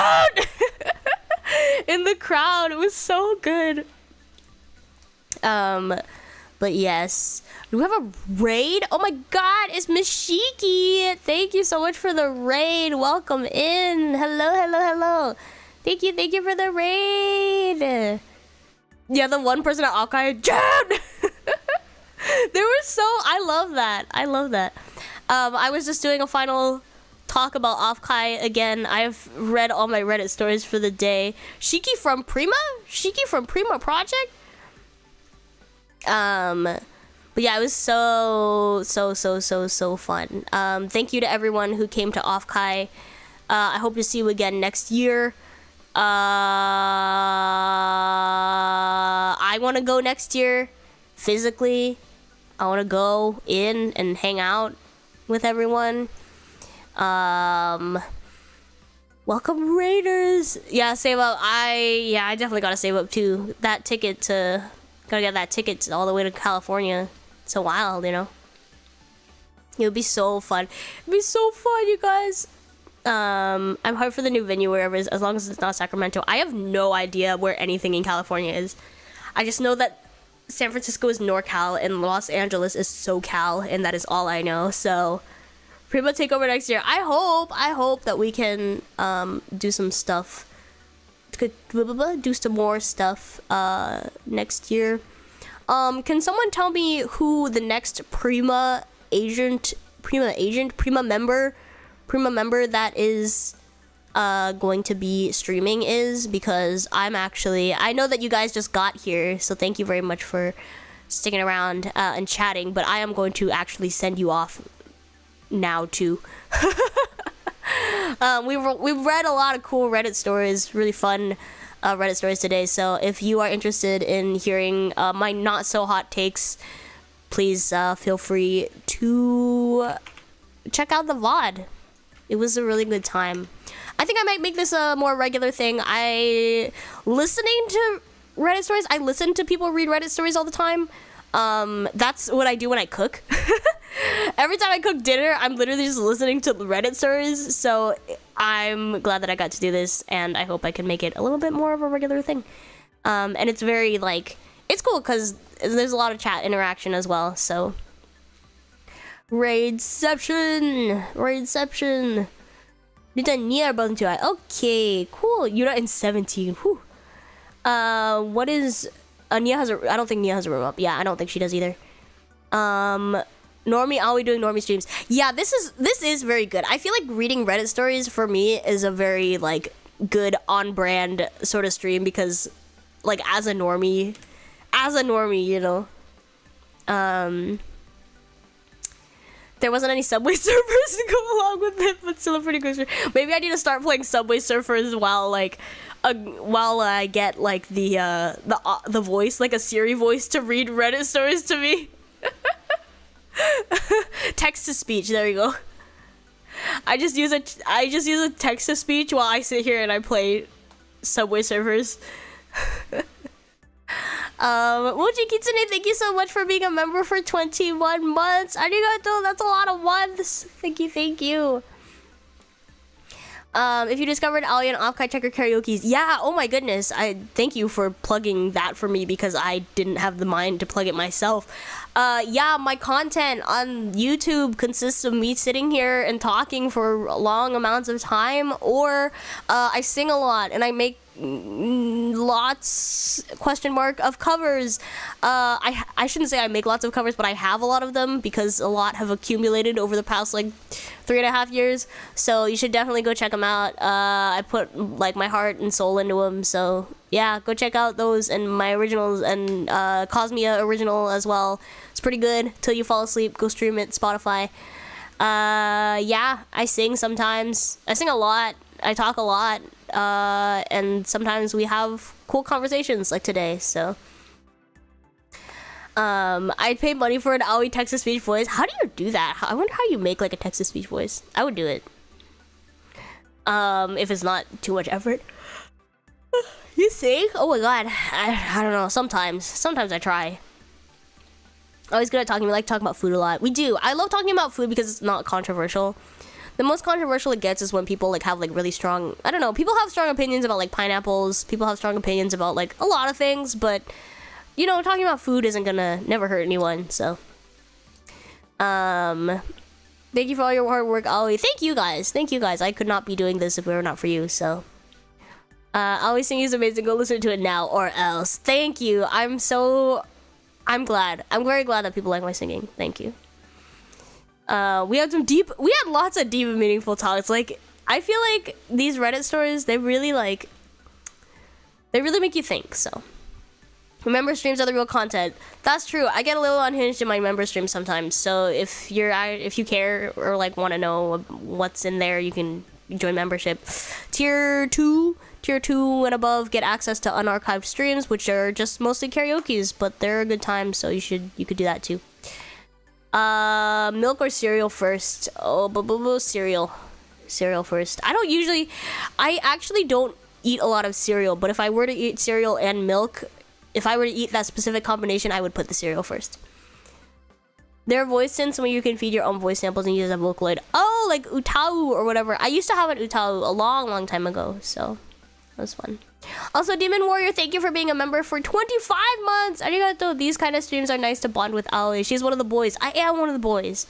Join membership, subscribe, whatever. Do all that stuff if you want another one of the boys. I'll join your boy group. I don't know. Member stream deep talks are where it's at. For real. Membership light. A little bit, yeah. I can see that. The member streams where I am convinced Aoi's just acting drunk, not actually drunk until she actually passes out.